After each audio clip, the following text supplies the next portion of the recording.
company. I don't want to do this. I want to talk. If you don't take that risk, nobody will take that risk. So to answer your question of both the questions combined, why pharma industry is reluctant to take these changes because of me. And every leader should stand here and say, oh, it is because of me. Let's bring the change first. Things will happen. These youngsters know, oh, they are much more brilliant than what we are. I can say that 34 years back, I was not even as smart as you are, or not as proficient as you are. You have been exposed such phenomenally well. We took 10 years to learn something, you will learn in 10 months. Great things you are at this stage. Go ahead and take the step. And then now second question is, if your bosses are not changing now, you change them. Don't change companies. You change them. Right? You change them.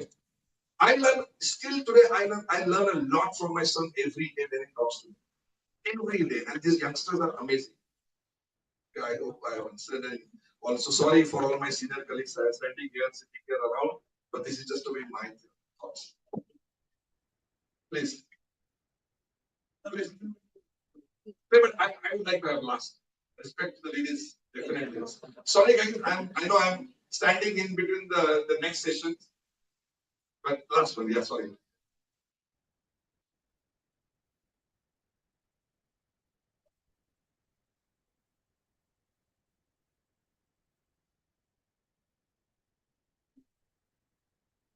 Very beautiful question. I don't know, all questions are coming from the beautiful ladies, or they are the only vocal as they are at home also. To answer this, madam, in a simple way, I will tell you. India is changing fast. There is the geographical lines between the metros and urban and rural are fast evading. Even the farmers have a feature phone today in their hand. The tractor, the one who drives the tractor in the farm, also has the feature phone in their hand. You will not believe we have more Facebook users in the non-urban areas in India today. We call stickiness. The customer stickiness at the metros for Facebook, Instagram is dropping, and in the non-metro, that is, the rural and semi-rural areas, the customer stickiness on Instagram and Facebook is growing. That means they are spending more time. They are glued to Facebook, Instagram more than probably the metro population today. The banks, last point, the banks have reached to each and every pin code of India today.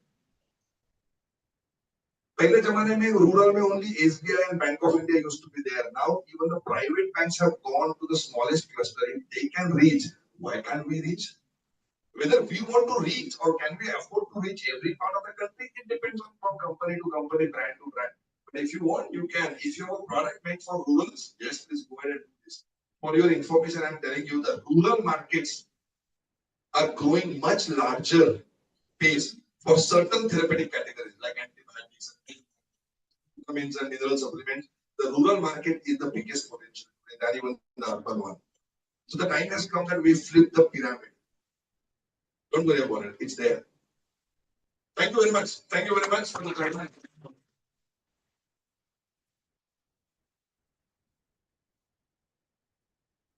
Now, I request Dr. Divanishan ma'am and Dr. Chitra ma'am to felicitate Mr. Umesh Kundeswar for his remarkable contribution in healthcare sector.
We now begin our highly anticipated panel discussions, where distinguished industry leaders will share their thoughts on crucial aspects of the pharmaceutical business.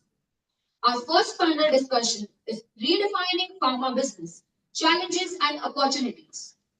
So let's welcome our esteemed panelists, Mr. Sanjay Chauhan, Head India Business, Britain Pharma. I request Satish Salti sir to welcome our panelist, Mr. Sanjay Chauhan sir.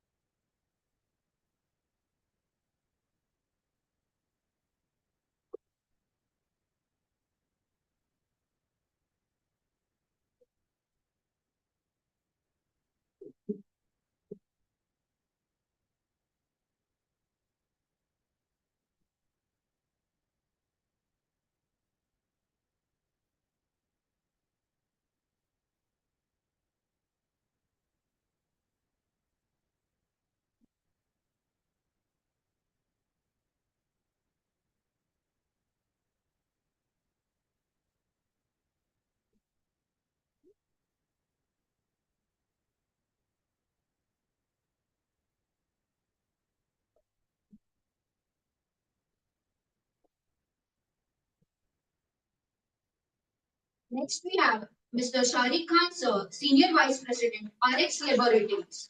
Now, I request Umesh Salgaonkar, sir, to welcome Sharik Khan, sir.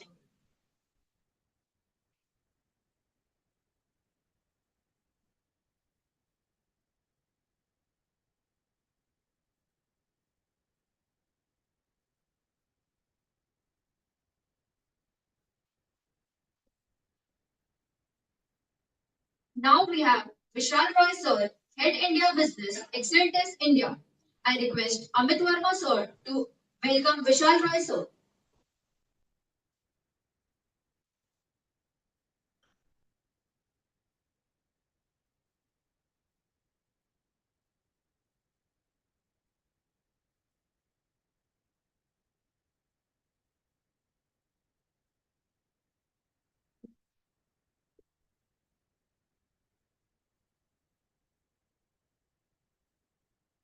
Next, we have Mr. Vikas Khare, sir, Senior Vice President and Cluster Head, JB Pharma. I request Vinod Gegahari, sir, to welcome Vikas Khare, sir.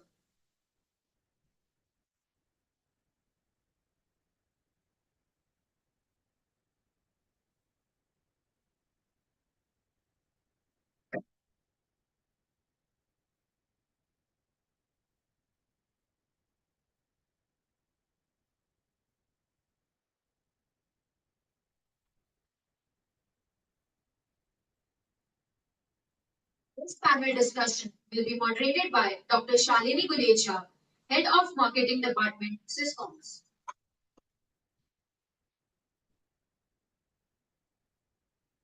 Well, I request Umesh, sir, to please welcome Shalini, ma'am.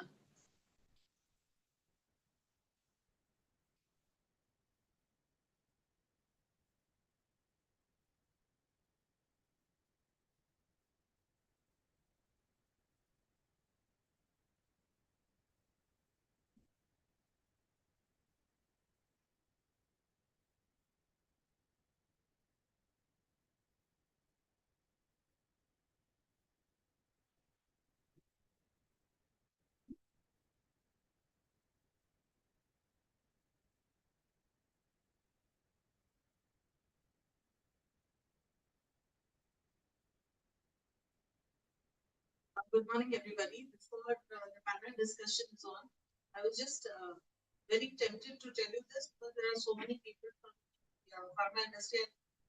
They say chance finance, you have to make sure that you convey your message.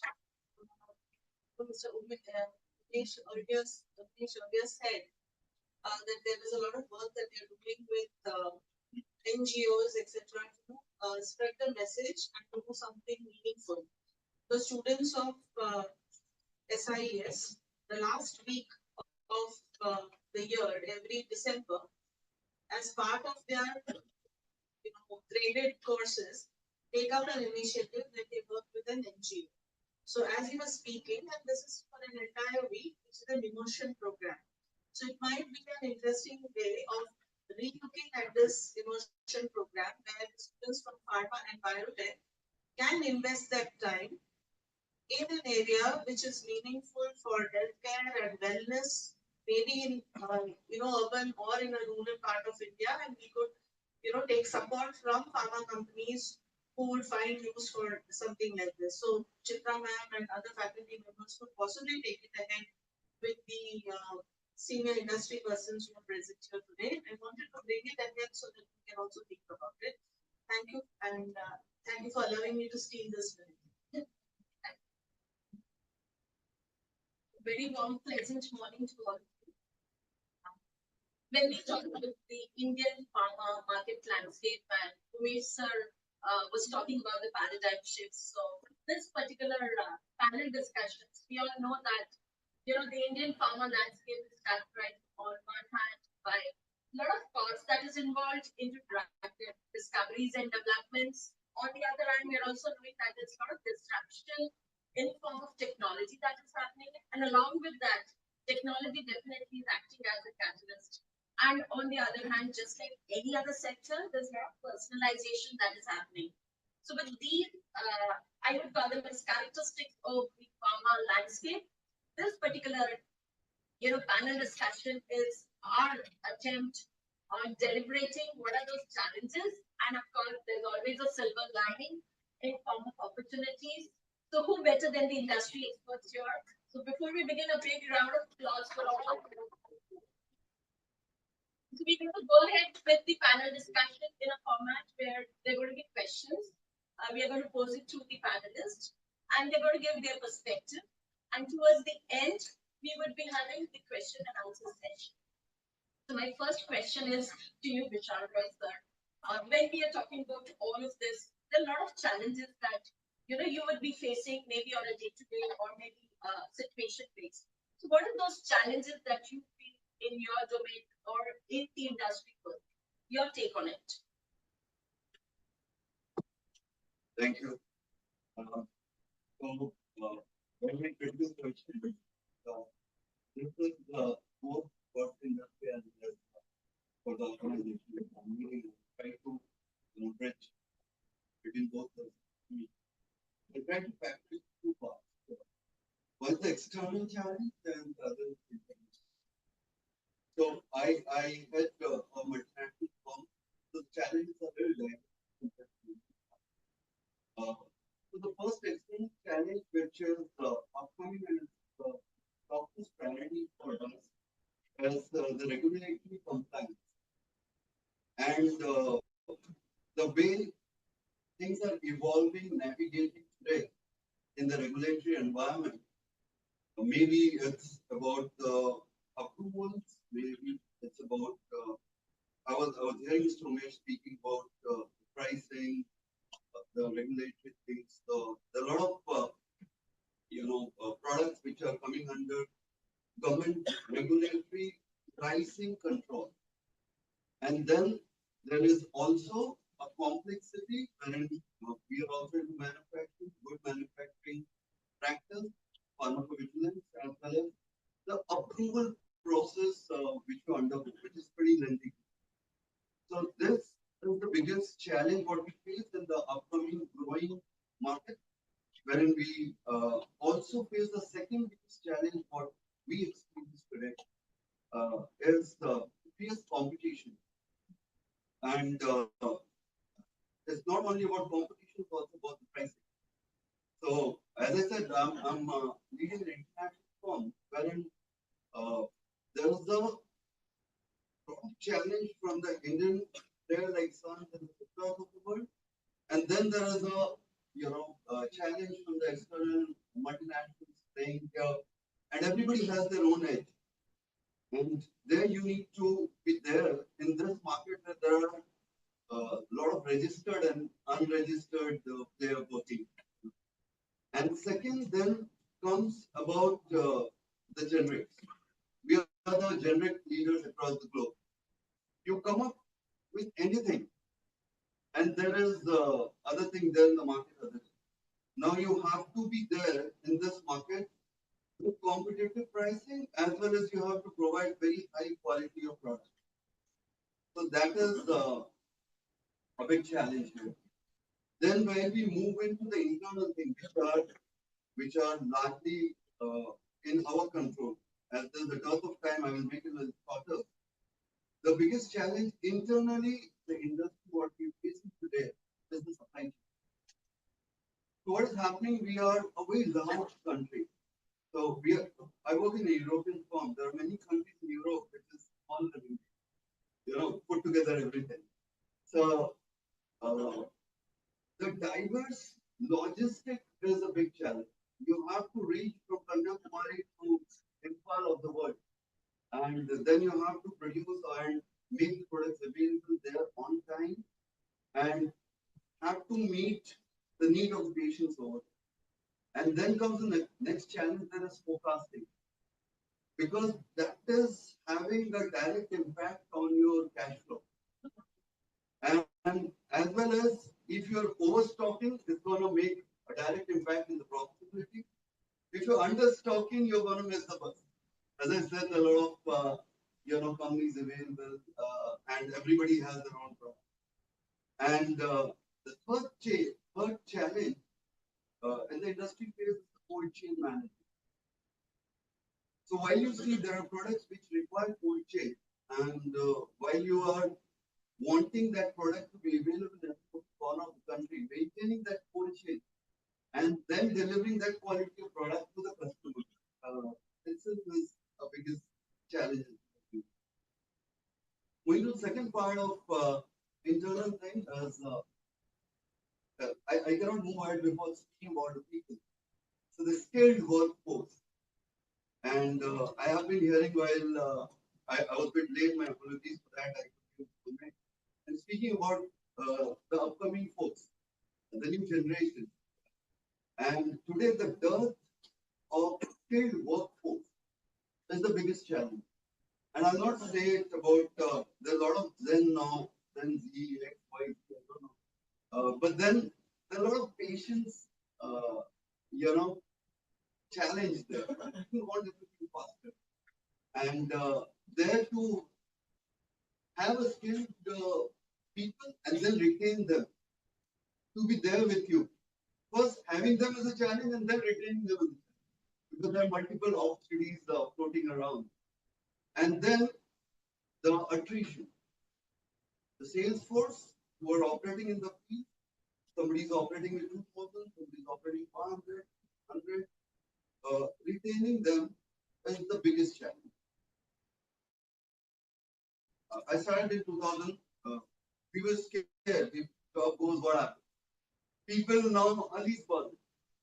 So you have to have provided an environment to obey when they're very engaged. And they're seeing future with you. Otherwise, attrition kills you. You have best of the product, best of the strategy, best of the promotion. People not there, you're gone. Moving to the other challenge, what I foresee is I'll move a little into the industry part is getting or the R&D and getting innovative products. So as I covered the the pricing, the generics, when you're investing in R&D, what you have to do is you have to get in something in the market which is a differentiated one, an innovation, okay, or you are trying to get it for niche, but that requires a lot of capital. And as I covered in the first part, the approval process is so stringent. You're planning to do something, however, the process takes such a long time. By the time you are able to meet up with those needs, and you have an idea of getting into some range of something which is already obsolete by that time. And I believe the here is the geopolitical status today, wherein I would like to touch base upon our over dependency on the API in China. And if something goes here, we are nowhere. So that is one challenge which we face, and we are very, very dependent on China for APIs, and that also controls cost and other things for us.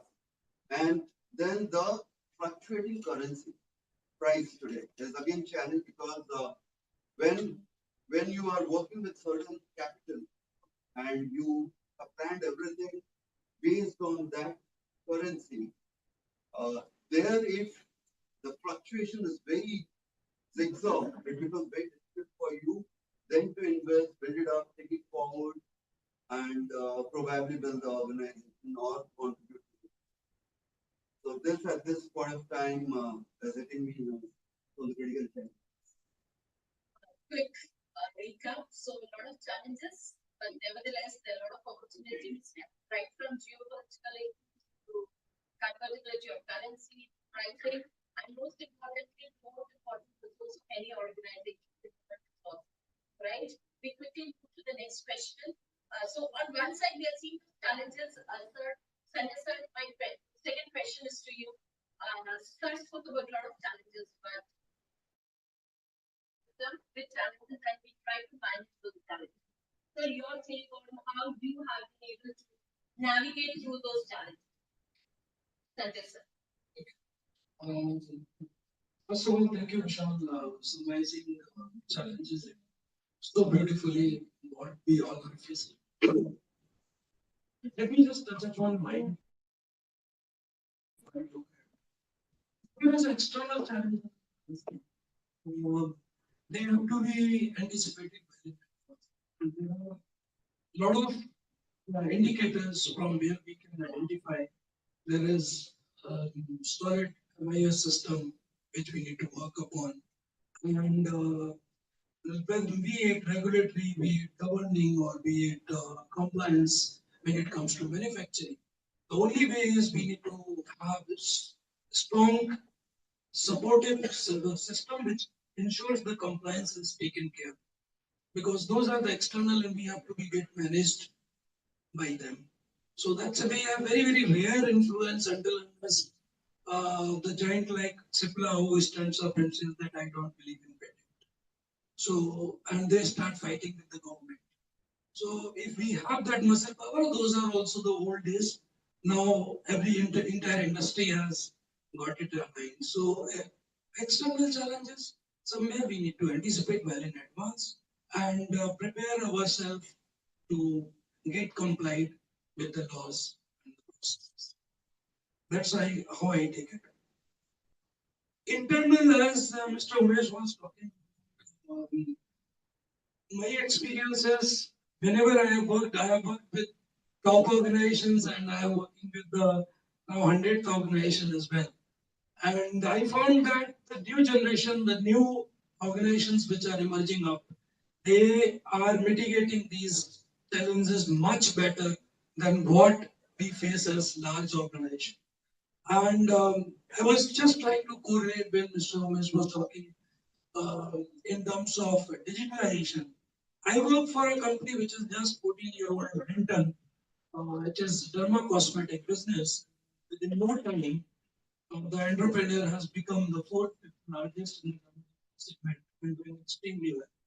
If you look at the digitalization, I was surprised that we were spending crores in companies like Jidus, Abbott, but this guy is managing digital space so well that on second, we have our own developed system where the digitally secondary demand is available to access by anybody in the organization. He has developed a system where my medical rep where he is working, how many people are in the work field. I can in the morning find out how many are on the leave, how many are working, not working, everything. Even if the biggest pharma industry we talk about the manipulation, false reporting, whether the person is actual or not actual. I was surprised to know that his system itself, the moment you don't travel certain distance to call a doctor, the moment duration between the calls is not met, and if you try to report, the system gives you a prompt, you are doing abnormal reporting. And that puts the mindset of a person that the result of how digitalizations are getting used in newer space is fabulous. He has brought in AI. We are working on AI to introduce in marketing system. And I can tell you that a lot of young generation which is supporting into it. We are already removed marketing from preparing of the lead bearings, visual aids. You have to just send a prompt on Brinton AI and you get complete designing done. Even if you are not happy with the designing, send it back, not agreed, send it options. You get 10 options. So that kind of digitalization is happening. Yes, in it is with the new organizations and younger mindsets which are coming in the company. As what we the earlier speaker spoken about, probably our mindset which we have learned, it was very difficult to forget and then apply and learn such thing. So it is coming up.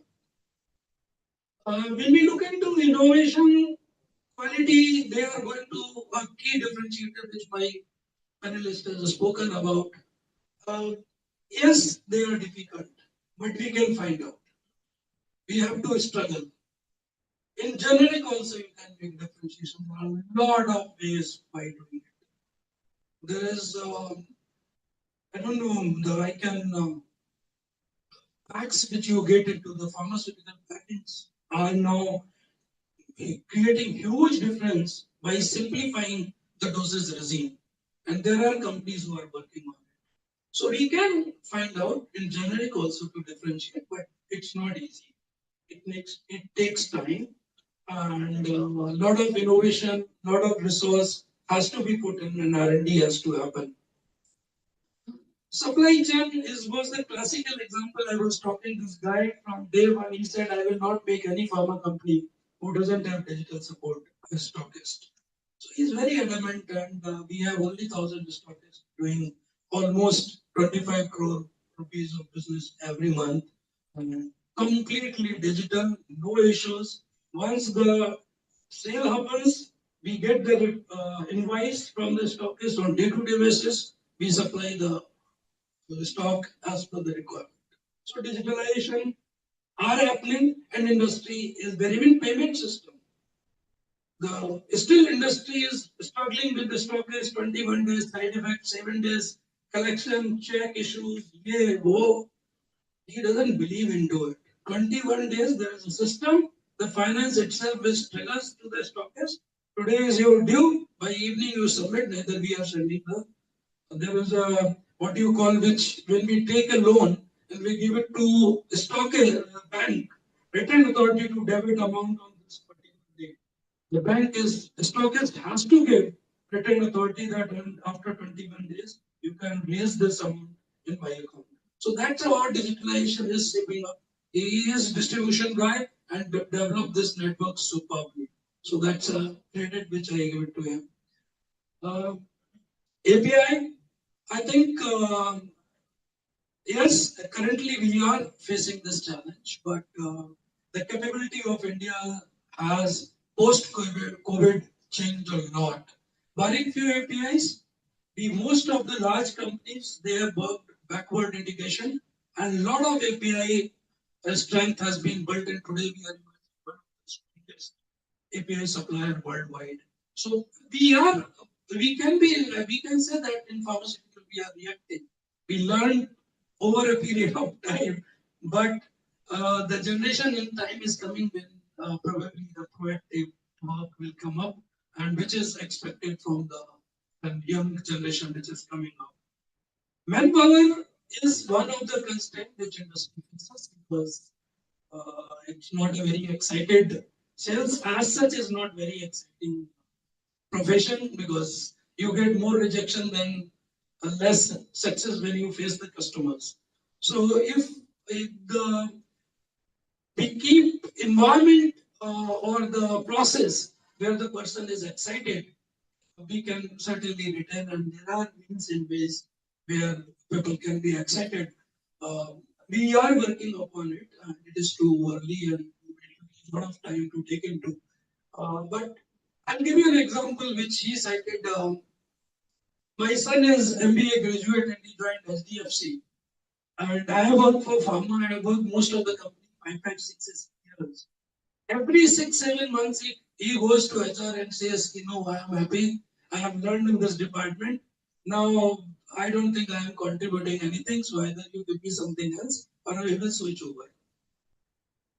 He started in service, then he moved into the client management, then now he moved into the backup support.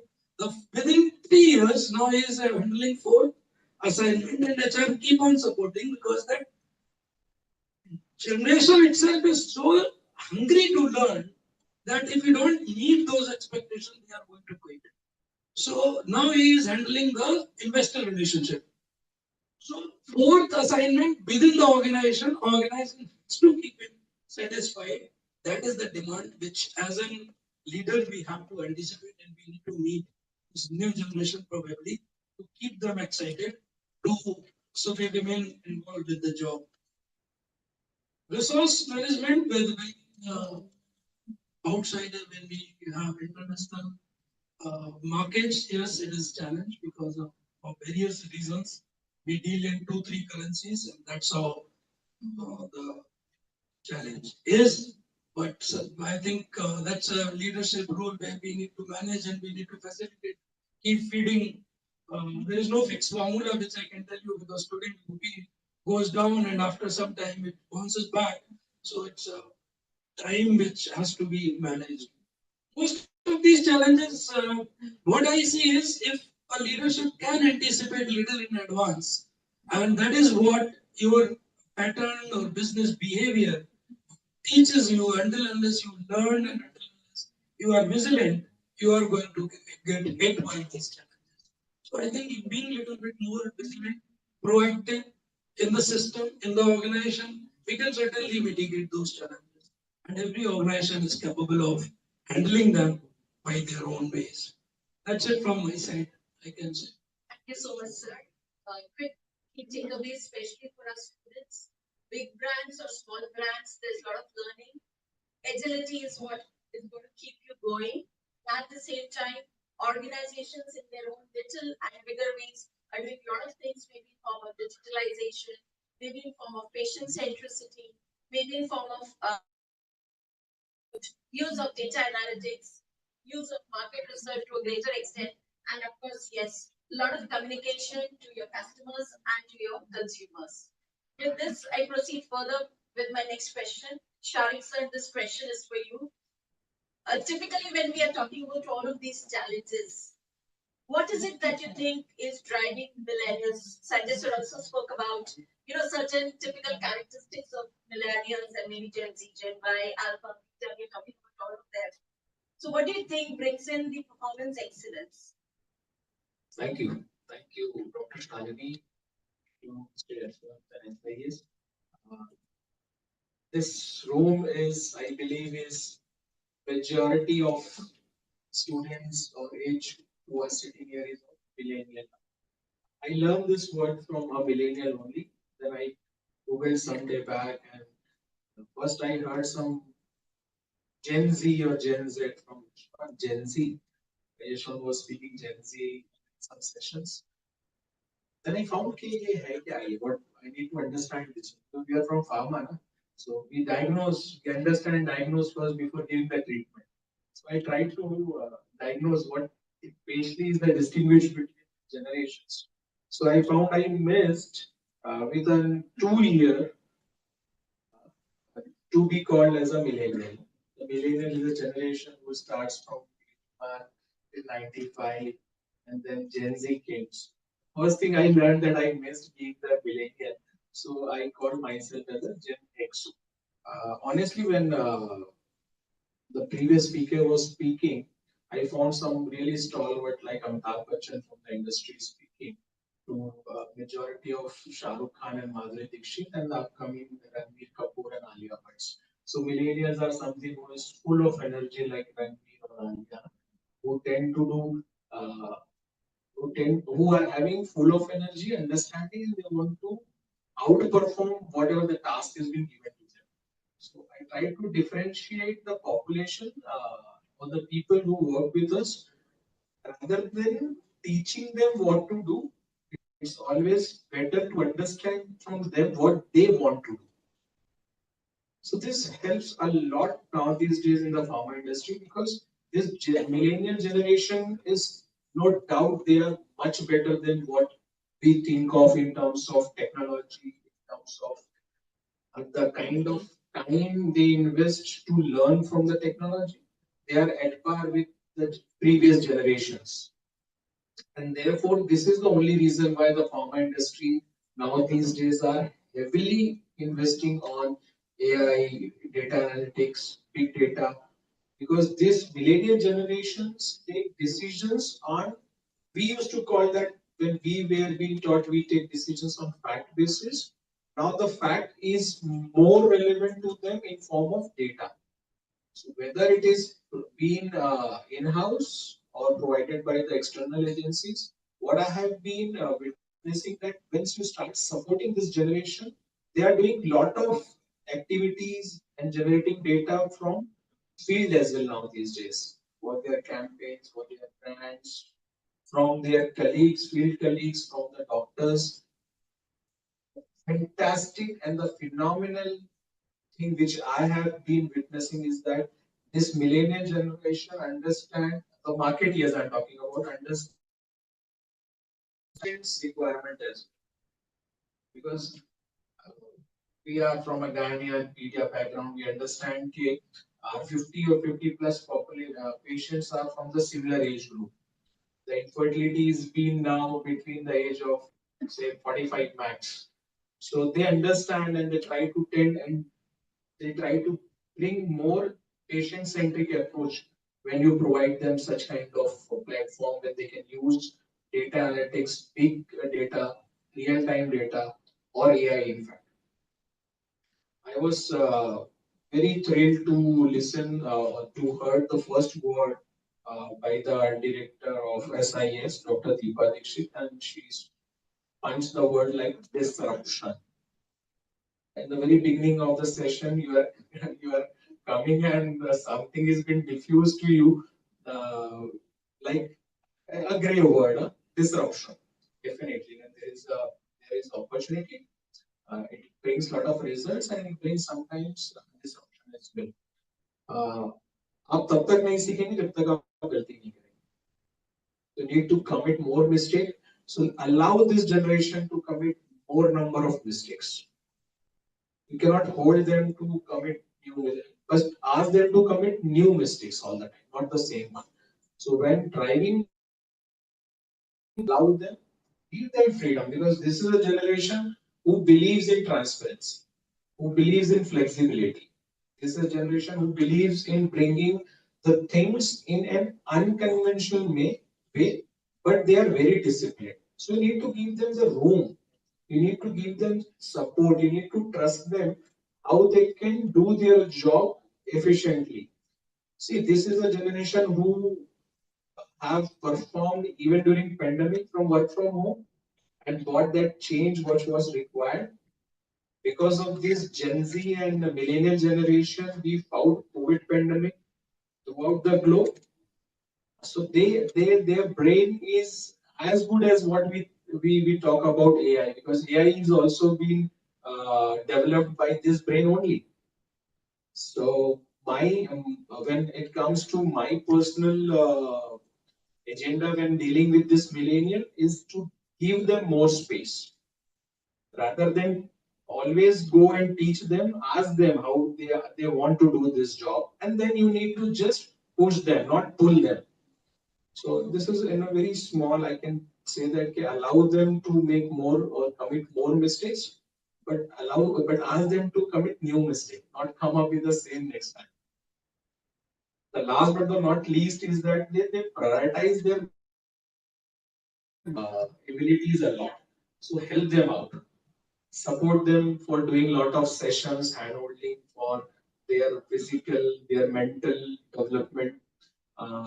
What we used to call in previous what you were talking about कि वो जो पहला का visual aid है वो आज तक वैसे ही visual aid है. Final से वो folder में आ गया, change नहीं हुआ. But we have seen in last say 2 decades the kind of workshops or the training sessions are being created or being creating for them that this millennial generation, whether they are on office, backend, or on field, is being now changed. What we used to attend the sessions when we were first line or medical rep or second line, or when we came to the office, and now what kind of development program is being designed for them is really very flexible and relevant. So as a head of formulation business, the people who are sitting, I always trust and believe that we are giving a lot of emphasis on providing good platforms to this millennial generations. So this is what all about we drive with them. Thank you so much, sir. That's quite encouraging to all our students. So you're allowed to make mistakes, but you should be making those little mistakes. There's a lot of learning, there's a lot of hand-holding at the same time. There's a lot of self-learning, and organizations and industry experts like sir and others are putting in a lot of efforts in that direction to make you learn. And yes, we all are bringing a lot of change, a positive change. I'll quickly move ahead with my next question. My next question is to Vikas sir. Sir, when we are talking about performance excellence on one hand, and we are talking about, a particular generation with a particular characteristics, what according to you, basis your diverse experience, are those skill sets that are required to be an effective marketer? Okay, so I think good question. Very pertinent to this case. So I'll say this. Before I answer this, I belong to AB Pharma and in a this company. When I joined this company, there is a brand which was just entering into 300 top 300 brand, and today the brand is on the top 25 brands, right? So one of the very category of hypertension, which is with very intense competition. I think we could manage to see this brand. Now coming on to your question, I mean very related to this journey of this brand. So first thing I'll tell you, when we started this brand under Silaka, and this is now going to touch around 1,000 crores. This brand did not have any kind of scientific backing. I mean, not FDA. And if you start that, and that to probably cardiology, US FDA plays a very important critical role, right? I mean, because no cardio will support your brand if this brand is not being affiliated to that. And this is a Japanese molecule with a limited research. So the first thing which a marketer should know is a complete marketing, modern marketing, and medical knowledge and a scientific, I will say, acumen to learn about the disease which we are into it, right? So the first thing which we all learned was where are we and what are we marketing and how, because this brand has a very dominant and a very strong competitor in form of amlodipine, which is there like with 200 or 300 companies marketing right from rupee 1 or 50 paisa, and the competition was from them and a well documented amlodipine, and we were fighting with a brand which was like I said not even with US FDA affiliates. So we went into the science of that brand and came out with one particular uniqueness or a differential, which we were very confident, and that was a kind of I don't know how many of you will understand, but it was very peculiar of nephroprotection because hypertension is a disease which is progressive, and any hypertensive or diabetic patient will ultimately lead into a nephro complication, which we learned very quickly in our brand strategy. And this is what was our one hook. Every brand should have one hook, I know, and this is what we learned and we started working on it. The second strategy or the second step which a marketer should do is once you are already through or thorough with your science about the brand, you should then see who are your KOL, who are your educators, who are your doctors or people who can take this story to the next level. And then we started segmenting our doctor list. So I think many of the speakers were saying the pharma industry is very orthodox. But again, I think it depends on us. So if you go to any pharma company, today the doctor list is divided into prescriber or non-prescriber. It's a traditional way of looking to a kind of list. Where we're very clear, we're not distinguish our customers as prescribers or not prescribers. We said, because this is a conceptual product we are going to market, I particularly took it as a challenge and we started dividing our doctor list into believers, prescribers, and non-prescribers.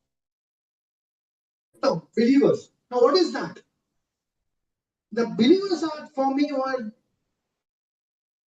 thorough with me, my thoughts, and they're ready to advocate what I want them to, talk about this brand to the others. So this was the second thing as a marketer which we learned, and I think it helped. Initially we had couple, then in hundreds. Today we have believers in thousands. The third thing which I feel is again being an industry professional for almost more than 2 decades, insights. I think everybody talked about insights. I mean this insight actually gets derived from data, analytics, and all those things. But let me tell you, we talk too much on this subject. But if we go and see a real investment of an organization on data and analytics, it is not even in thousands. Whereas a marketing campaign of any company goes into crores, where the investment into data analytics and real insights. And one other thing which I have learned in this industry goes with me also is that my knowledge, my experience, of industry. This is a FOMO, I will say. This is a typical behavior of industry person. Also about doctors. Doctors also they will say this is my clinical experience. There's nothing called in international markets. If you go, nobody talks these things. There's nothing called your insights, your gut, thoughts or something like that. So everything comes from a real data, real insights. And today we should encourage more into investment into this area, which will further give us real statistic to work upon, and the market should take a leverage out of it. Last but not the least, I think the thing which I want the marketer should do is in his or her acumen some kind of work he or she should be doing in stakeholder management and along with regulatories as well as all kind of compliance which is being very talked about in every company today. So as a marketer, we should know what are the regulations. I think FDA, DCGI, MCIs all have today regulations which every marketer should know, and what is allowed, what is not allowed should be seen. Rather, I would like to emphasize that as you grow up in your ladder, we should learn more of trade-offs. I think this is one thing which other speaker which also talked about. Trade-off is something which is very crucial. There are many things which we can do, but very important things are which we shouldn't do. I think those trade-offs as a marketer we should be knowing. I think if we comprise all these things, if we gather all these things, I think many such brands which I am adding today, we can be proud of and can see them growing in the market. Thank you. That's all.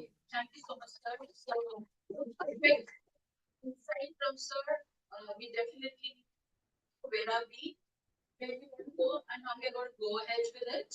Besides that, we are again saying that there's a lot of work that is happening in the industry by the people.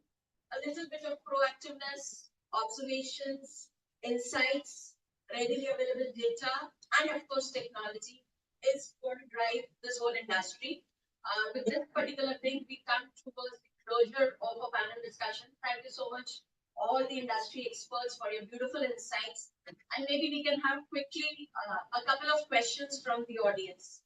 Yes, sir. Can we have the mic there, please?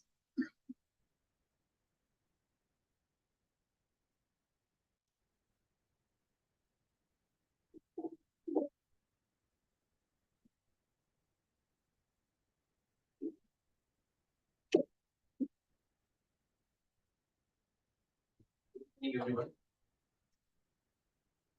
Great event. Just one sir, respected Umesh Kunte sir, we have never met. We are speaking to each other since last year. I am Dr. Manis. My question to Vikas Khare sir is, just before getting into my question, just to clear that we are working with finance office since last 1 year. APA dependency on China has reduced by 2% over last 2 years. That is the achievement of our farmer. There is a lot of things happening at this point. For sure, in next 10 years, the dependency will be working at 0%. This is my question. My questions to specifically to Sanjay sir and Vikas. A lot of technological advances happening. So we are pharmacy of the world, number one. We are the biggest startups of the world, one of the largest startups. But when you look at the pharma industry, sir, please correct me, the adoptions in collaborations of origin things are not happening. For example, in the health tech sector. What up, sir? I'm part of being 5 IITs. But when they reach out to pharma company, the collaboration is not happening. What is the hindrance? Number one. Second, if you look at the health tech companies like Blinkit few days before launched ambulance, and everybody was talking that how Blinkit is going to deliver. But when they deliver the first patient at AIMS, there is a lot of applause. So why can't pharma collaborate with such platforms? Number two, patient centricity we're talking about since last. Post COVID, the patient centricity can be. Some Swiggy, Flipkart, Amazon, delivering medicine in 10 minutes, why pharma is far behind? These are the two questions from my side. Thank you so much.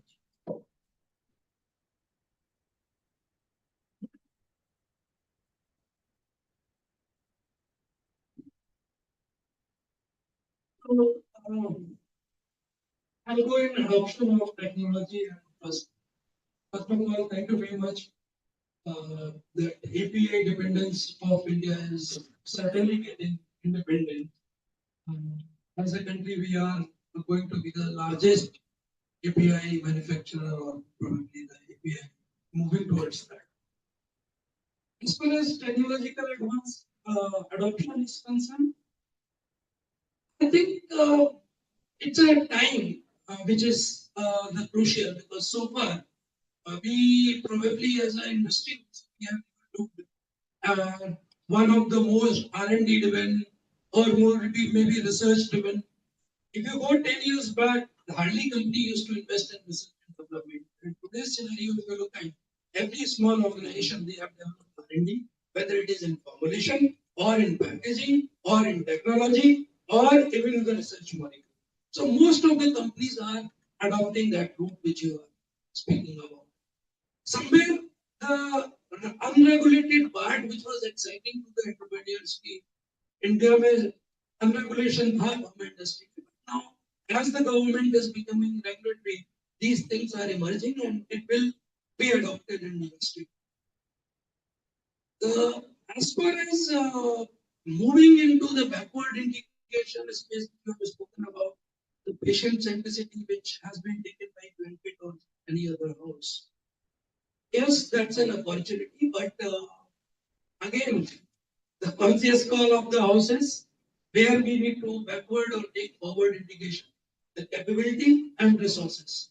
So ultimately, end of the day, to organization, it does matter how are you going to survive in competitive organization. So we need to look at the resources. We need to look at the banded bit to back whether we should backward integrate or forward integrate. So the best part which pharmaceutical backward integration happens currently is largely in manufacturing, R&D. I am sure the patient centricity as it is becoming the center of the operation. Moving forward, the pharma space will move towards. So it's not that it is not going to be entered. In fact, Zydus was the first one which started the drug supply way back 10 years back. But they couldn't sustain because of the scale. They have to take it back. So the pharma has made an attempt and it will make an attempt depending upon the resources. Just to summarize, the one of the I was tempted, in fact, I will take the marketing which you have spoken, and it is very well. When he was speaking, because he was speaking, I was continuously that model was pushing me to speak of. So I thought, let me just express, whether I will carry that feeling that I have not spoken. We all have learned in marketing that inward, outward, and outward, inward thinking. So in marketing, when the person starts thinking from what, how, and why, it takes toll, it takes a lot of issues, and then the challenges comes in.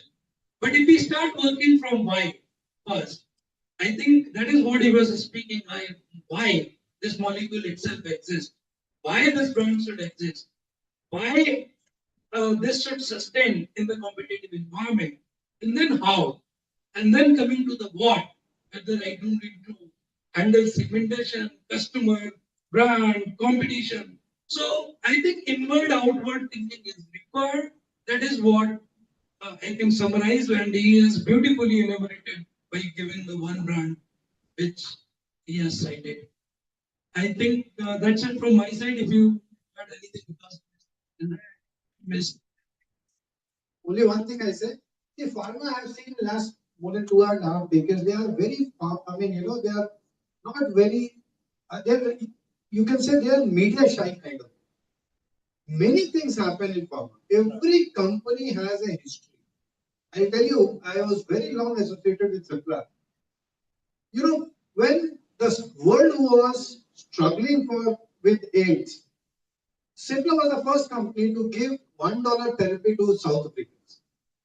And that is how many things happened. I mean, you go to today, there are many things which Cipla has taken initiatives for childhood asthma, breathe freeze, and all those things in world. Many of the other companies I have seen in direct space they have done for women, the health of women and child. So what actually is seen that there are many things happening in pharma. Probably that is not being brought out in media and they're not being highlighted in the media like Blinkit, which happened in Delhi. Otherwise, we have very good stories which we keep on sharing with our customers and in close group rather than talking to a media. So this is how I narrate that.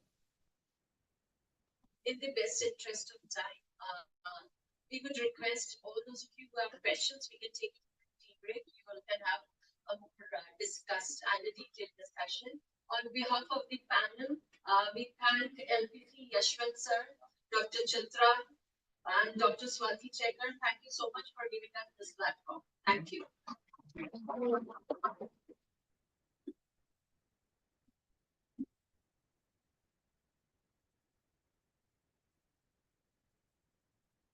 What a thought-provoking discussion. Thank you all our panelists for sharing your insights. Now, I request Mr. Umesh Kunte sir and Chitra ma'am to felicitate our panelists.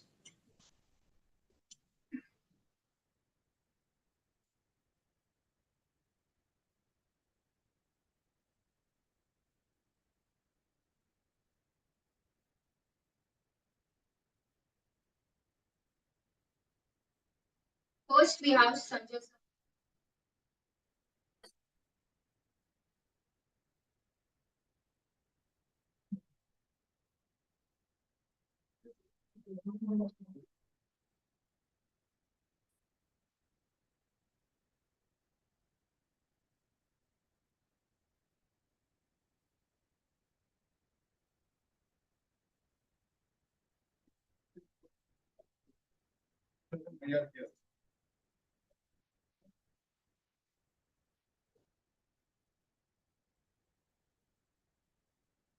Next, we have Shari Khan sir.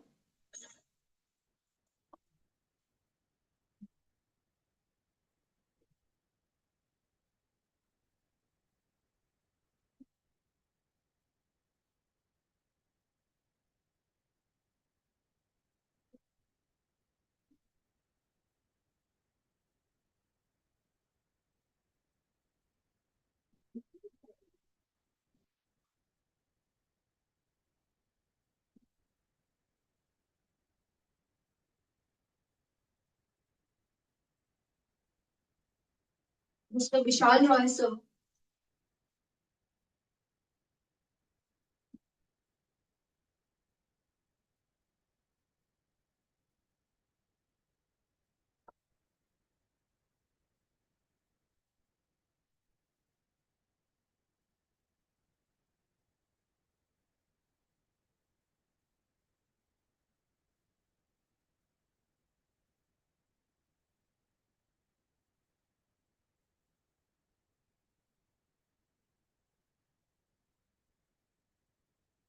Mr. Vikas Khare, sir.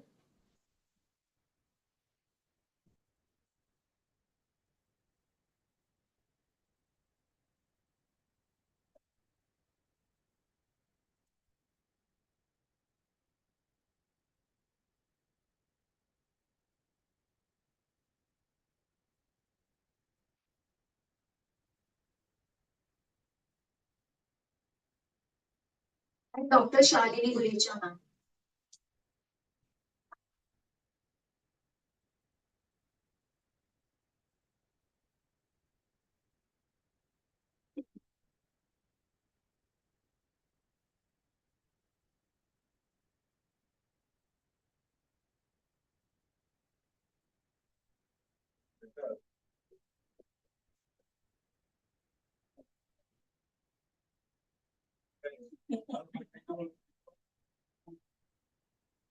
We are all working, but we just got each other at the airport, lots of conferences. So, this is opportunity for all of us to come, give attention back.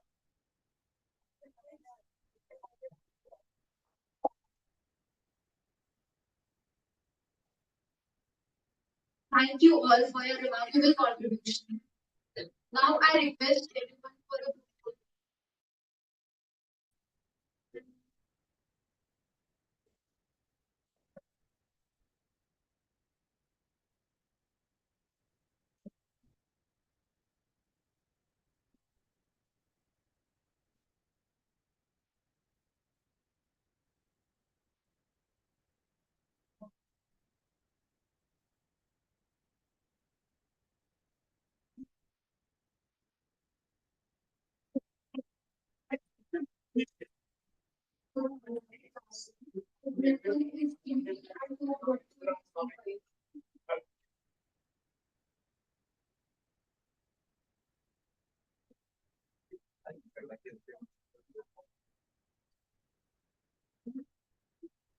let's take a short tea break and networking session.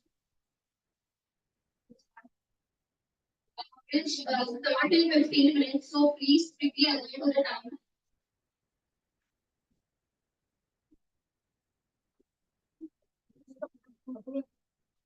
Request all the next panelists to be there on time.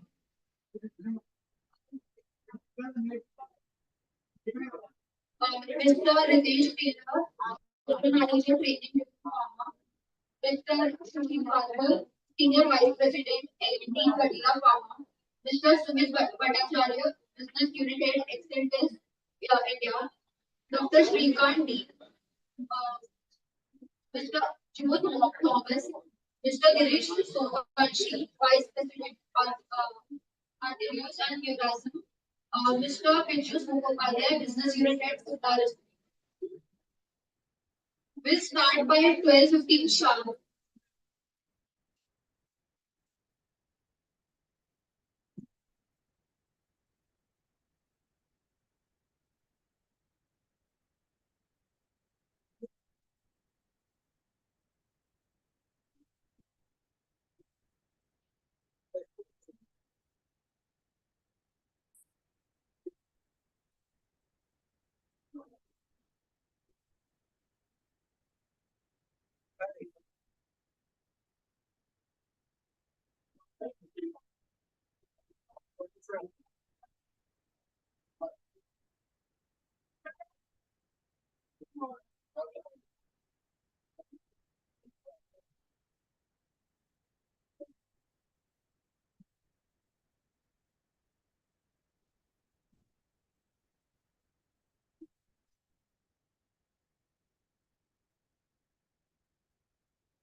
you want me to do, isn't it? So as usual, as a human being, they say you listen to me, right? And he goes off.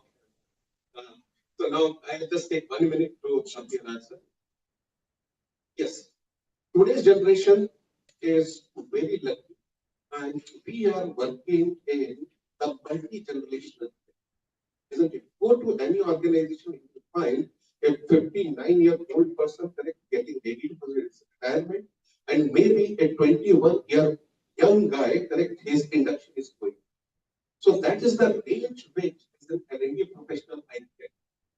Right. So that is where correct one model correct which I have strategized, and I'm a big fan of that model correct which was given by Kadakia Owens. Correct. They have brought this model somewhere in 2019, 2020. Correct. I call it as an LCD model of learning. That is the learning cluster design model, isn't it? And learning cluster model design tells you that you as an L&D professional, correct, you should keep your content in all possible format which is correct. And you should be able to provide the platform in the organization for the consumption of the content in various ways and methods for the various generations. Choice is going to be the learner's choice, not the L&D head's choice or the organization choice. Okay, I am going to teach you only face to face. Correct. Like many of my colleagues work from learning and development this thing. Correct. Since 60s, 70s, people have started talking about adult learning and find out the learning style of, isn't it? And they used to talk about VAK, visual, auditory, kinesthetic. Correct. But until unless you add D into it, correct, your offerings are incomplete. So my take on, if I summarize, it all depends upon the organization strategic thought process. Like for example, if I'm in a Me Too kind of a segment where my focus is only on converting the customer who are already writing a molecule, and my job is to go and tell doctor, is a similar thing. सब आपको sir वो MNC वाला बता के गया होगा मेरा price कम है, मेरा brand ये है, isn't it? The conversion is the key thing, isn't it? Then micro learning works much better, isn't it? But if we are into conceptual selling, isn't it? Digital media, face-to-face, role-plays works better, isn't it? And if you are into the channel sales, isn't it? Then you're once again the micro-learning site, isn't it? Where you can show to the channel partner that what is the picture and how my product looks like. That works as an aid to the person. And last point, connecting to this, learning doesn't happen in vacuum. No matter how much platform you give to people, because I'm having experience of bringing the digital learning among the first few pharma companies, like we launched our learning app in my previous experience, way back in 2015, isn't it? First 8 months, I tell you, disturbing fail. Adoption was 8%. People come and ask, बोले पहले ही बोला था चलेगा नहीं, isn't it? But चलो अच्छा है कि हमारे पास में एक मीडियम आ गया. Then we started, correct, I think one of my colleagues is sitting here, but he joined us very late, right? We started looking into, started giving the survey. And when we put the survey there, correct, उन्होंने बोला कि sir अगर PowerPoint presentation और PDF पढ़ना है तो क्या फायदा है digital platform? And that has given us that time impetus that success of the platform is on the interactive content of the platform. Because आप क्लास में पुश कर सकते हो, isn't it? Online platform पे पुश नहीं कर सकते हो. People are having multiple experiences there. So this is my take, correct? But we need to give that learning cluster design model so that everybody can get the benefit of.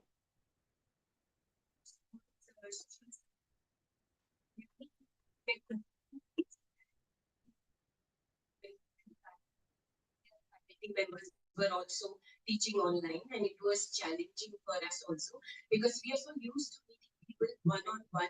You know, the whole world, at least in India, came to a standstill. Okay, what next we can do? Because online में वो बात नहीं है जो doctor से या patient से मिलके होती है. So till today I think there are patients who are reluctant to take an online consultation.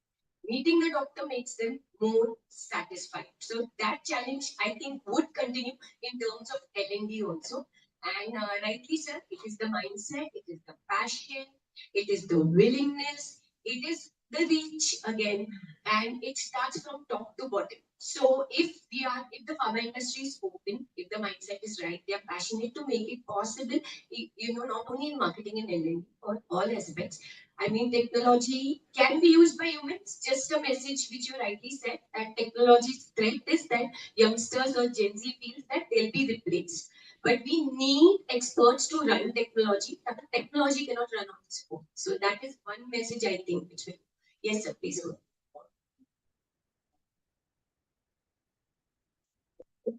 Right, the personalized learning space also by introducing EDX, then your Udemy and everything.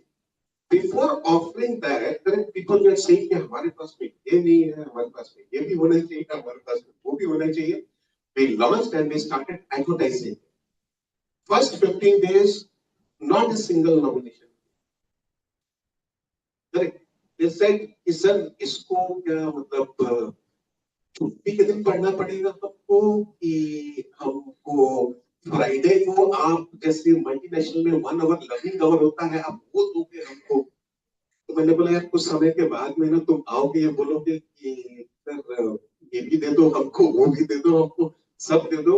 और many times it happens na at homes also, correct, when we tell our kids to study this, correct, वो क्या बोलता है पहले मेरे को वो blue वाला पेन ला के दोगे तब मैं पढ़ूंगा. तो ब्लू वाला पेन ला के दे दो, मेरे को रेड वाला कॉपी ला के दोगे ना तब पढ़ूंगा. Everything you bring in, correct, but money ना पढ़ने का, isn't it? So personalized space and everything also depends upon the willingness, and that is where the PMS and other career progression needs to be attached with the L&D initiative that will actually bring a lot of benefit to the audience. Yes, please, sir. I'll just add one line to what Sushil said. There's an Indian company which actually gives kind of AI support to American insurance organization. In one of my previous organization, I had interaction with the gentleman where we used to give online teleservices. And this boy is an extremely young boy when he approached me and he said, yeah, I want teleservices who would talk about disease management. And I said, who are your customers? He said, it's patients in US. And I said, you do it for whom? He said, I do it for an insurance company. And he showed me his app, which was brilliant. I said, why do you want teleservices to talk? What he just now said, interactive session. He said, even in US, there are patients who probably are ready to read everything that you give in an app, but they want their questions to be very personalized and their answers to be personalized. And I think that's one important thing that not only in learning, but overall when you look into a human behavior, probably issues that we have, many times it is necessary that one-on-one or customized aspect isn't. So it always works out. It always works in the benefit. Yes. Thank you so much. Now, Mr.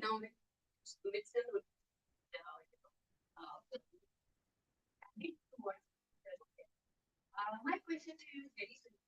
My question is looking ahead with the key innovations. So we are moving from technology innovations now. So the part of technology or market trends, do you believe will shape the marketing of the brands in your industry? If you could actually cite some examples from your organization.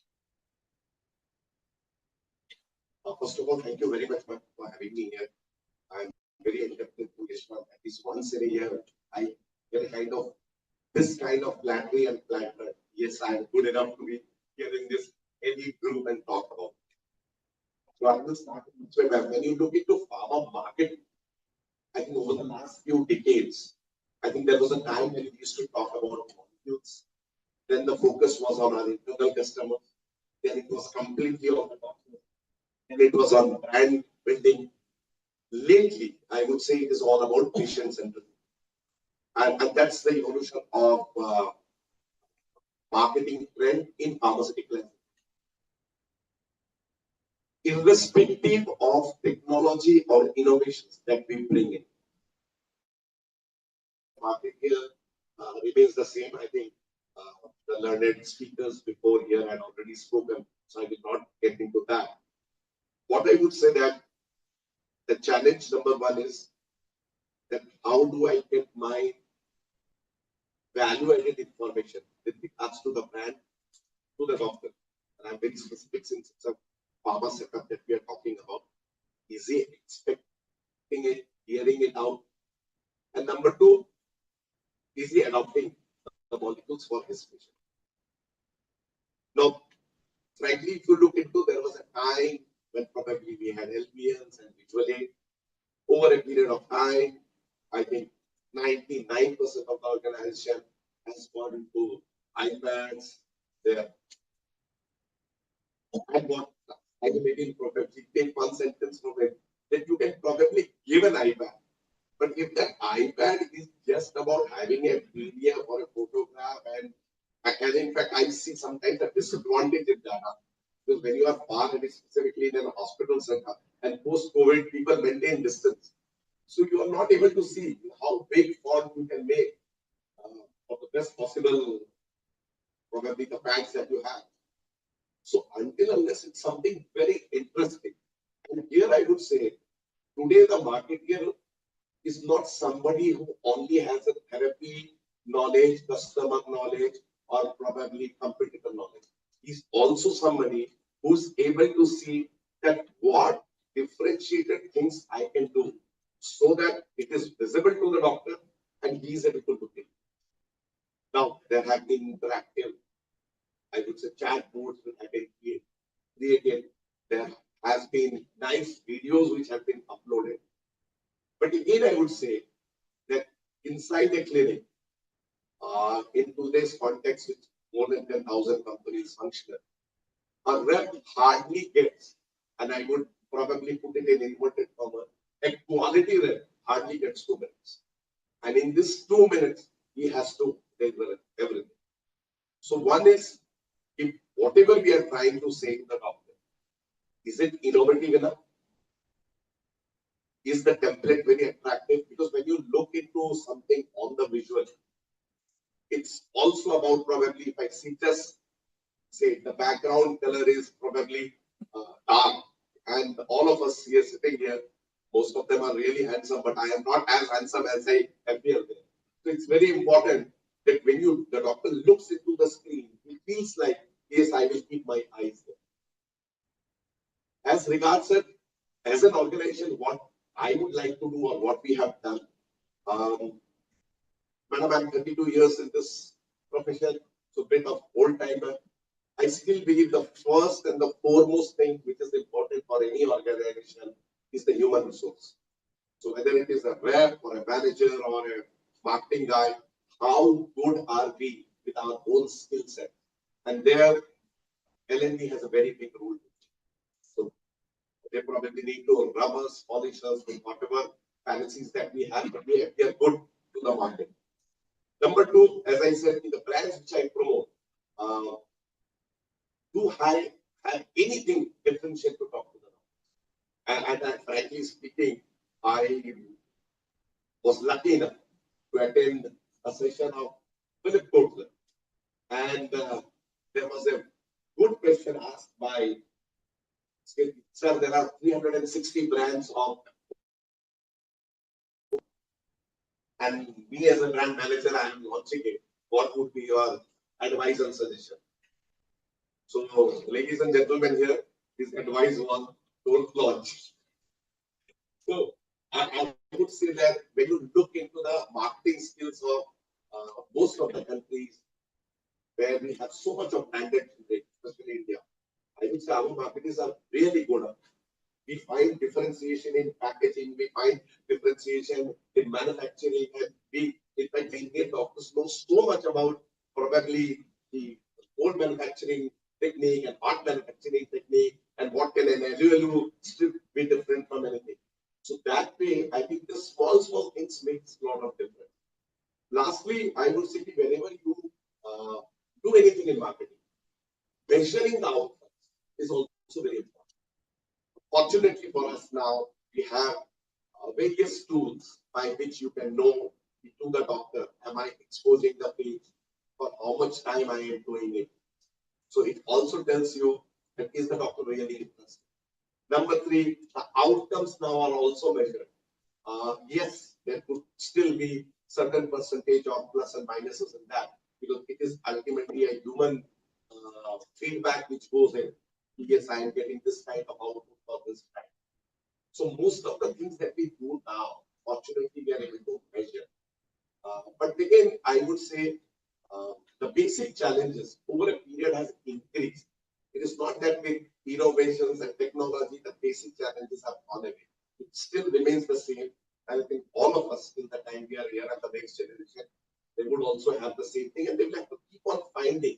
And I would again say, innovation is as good as how much you are able to innovate. Otherwise, it is same for everyone. It's like I get 1,000 rupees and I'm able to say only 100 rupees.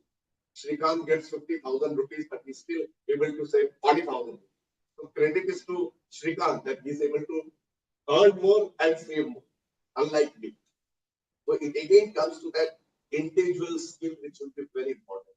Irrespective of innovations, irrespective of technology, I believe, we will have to adapt to anything that is coming. However, how well we utilize it depends on our understanding of the scenario, market, competition, and how good we are able to innovate and put the things that we need. I must appreciate the point is that there is technology, there is innovation, but who you use it becomes the bigger challenge. And if you use it well, the outcome will be measured well. If you are reluctant to use it, maybe after some time you will become obsolete. That is what. Also, sir, you spoke about two things. We are talking about brands and products. We also got in, when we spoke about manufacturing, so it is process innovation. So very few people. So you got a combination of product and process. So innovation is not related only to create a product or make a brand for a marketeer. So you spoke about manufacturing, process innovation also is a very important. So today I think Walmart is Walmart because of process innovation, and no retail company is coming closer to match the prices and quality which they are. Just add a couple of points you talked about. So when you look into the process, and now I'm talking from an API. Yes, there was times when probably everything was put into a test tube when you did. So whether it was a gas chromatography, liquid chromatography, nuclear resonance molecule testing. If you see a classical certificate of analysis, which I'm sure most of us will be able to connect, when we look into a brand and we get the API, what does it talk about? It talks about assay, constituents and how much it is available. It talks about impurities, which is allowed and not allowed. It talks about LOD, which is loss of drug during manufacturing if it is drying. It talks about solubility if it's an injectable or a, I would say, a solution kind of other than the tablet. Now, all this test probably a couple of decades back to look into were like tested in a lab, and then fortunately now, because of the technology and AI, life has become simple. So the quality of the drugs that we are getting now, I think this is much better authenticated, because you put it in the machine, the outcomes will tell you how good the grade is. And I represent a MNC Exceltis, which I very proudly can say that we have 4 good manufacturing plants in India, unlike many MNCs who probably are more into contract manufacturing. And number 2, as an organization, globally we are inferior. So is the division under which we do API. So it has been fortunate. We keep on learning certain things also. Thank you so much for adding more value. Where you spoke about, since your organization is an API, driven industry. So thank you for throwing a light on process. Yes, so thank you, sir. Now moving on to Girish, sir. Sir, my question to you is, a very simple question, sir. What excites you the most about deep tech, and in the AI, especially healthcare? We won't restrict ourselves to pharma because I think you are from a health tech company, and healthcare, a lot of health tech companies are coming into picture and providing solutions to pharma. Okay, and how do you see your company leading the way? Thank you so much for the question. I would like to start by asking counter question. Can I have 2 hours to answer this? There's a lot that's happening in the world of technology when it comes to healthcare. We're talking about 15,000. Let that number sink in. We're talking about 15,000 startups today who are trying to solve different healthcare related problems. I imagine if even 1% of these startups succeed in solving the problem that they're working on, the kind of life that people probably 5 years, 10 years down the line will start leading. And that's where your role comes in. How do we integrate the kind of good work that's happening in the country or globally also into the healthcare domain, into pharmaceuticals, where you will start playing a role by the time you guys get into the pharmaceutical industry? Let me try and answer this question by breaking it up into 3 parts. One is the current available technology. Then I'll talk about the future, which is very, very exciting. Let me try and show that to you as well. And then I'll talk about the kind of work that we are doing. So first, what's the kind of technology that's available? See, technology essentially for a doctor especially solves only 4 problems. One of these 4 problems. One is diagnosing or early diagnosis. The second is improving the overall clinical management system. Third thing that it helps in is having better decision making a better decision. And the fourth is helping a patient live through their condition. Right? There's nothing else. Everything in technology when it comes to healthcare, especially on the front end, will be classified under one of these 4. Right? Now, there's a good amount of work happening on all these domains. There are LLMs, SLMs. I don't know if you have heard of those. Right? LLMs, आपने सुना ही होगा, OpenAI. Right? You must have heard of it. Now, using these LLMs, there's a lot of small learning models that are being created, which help in helping patients answer the real-time questions. For example, Siri. I'm sure you must have heard of Siri, right? Siri typically is your assistant. That is exactly what SLMs can be for patients. Now, that's a small thing that I'm trying to show you. There are immense opportunities available in these 4 domains. Think well. Because tomorrow, when you get into a pharmaceutical company, instead of following the age-old patterns, I really would want to have some rebels out here who try and change the course the pharmaceutical industry has been following for a long period of time. There's a good amount of innovation happening. Don't consider me wrong. In the pharmaceutical industry, there's a good amount of innovation happening. But honestly, from an outsider, and especially somebody who's worked in the pharma industry, I see our industry being a little laggard as in adopting these technologies as compared to most others. Please correct me if I'm wrong. I sincerely believe that pharma industry can do a lot more. For example, I'll give another example, and then I'll move on to the future part of it. When we talk about the process of a drug coming to a market, right? What's the process? R&D, right? There's a lot of money that Western countries have been investing in research and development. A large part of our industry depends on replicating those drugs, probably by defining the process patent method. There's a lot of artificial intelligence support that R&D can get benefit of. How many Indian companies are really using good amount of AI in developing new products? Very, very few. There are a couple of companies who are doing amazing work out there, but not all. There are a lot of companies who can do a lot of good work using artificial intelligence for researching new molecules. First part. The second part of the drug process is in the packaging, is in manufacturing and packaging. Robotics plays a phenomenal role in significantly reducing down the cost of cost of production, manufacturing, as well as ensuring that there's an error-free manufacturing. Warehousing is a third large cost that a pharma company bears. Warehousing can completely, and I'm telling you, completely 100%, not even a single person is required, 100% automated by something called IoT. I'm sure you must have heard of it, right? Internet of Things. Internet of Things can ensure that sitting in a cabin, a person types in a particular truck that is required, even if it is at the last end of the entire warehouse, a machine goes in, a robot goes and picks it up and brings it up for you, even a single strip. That's the power of technology. Are we using it to the maximum? Honestly, right now we are not. Talk about the front end that we've always been speaking about.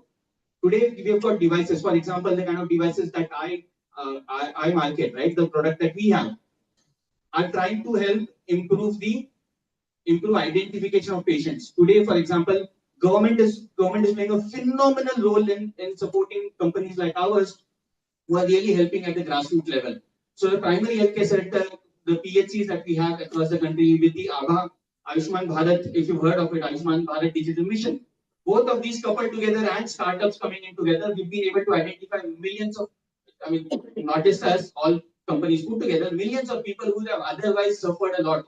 For example, just talking about our small company that we have, we've been able to identify 40,000 people across rural India who would have lost their vision. We've been able to save their eyesight. Why have we been able to do that? Is because the government has supported us, because the ecosystem today supports us, and that is the kind of work that you all can do. Now, this is from an impact point of view, but let's talk about the commercials. In doing this, what you've been able to do is develop a company which is valued today at about 200 crores. Right? So it's not just hard work, it's not just good impact that you're creating, but also you're creating great value for yourself.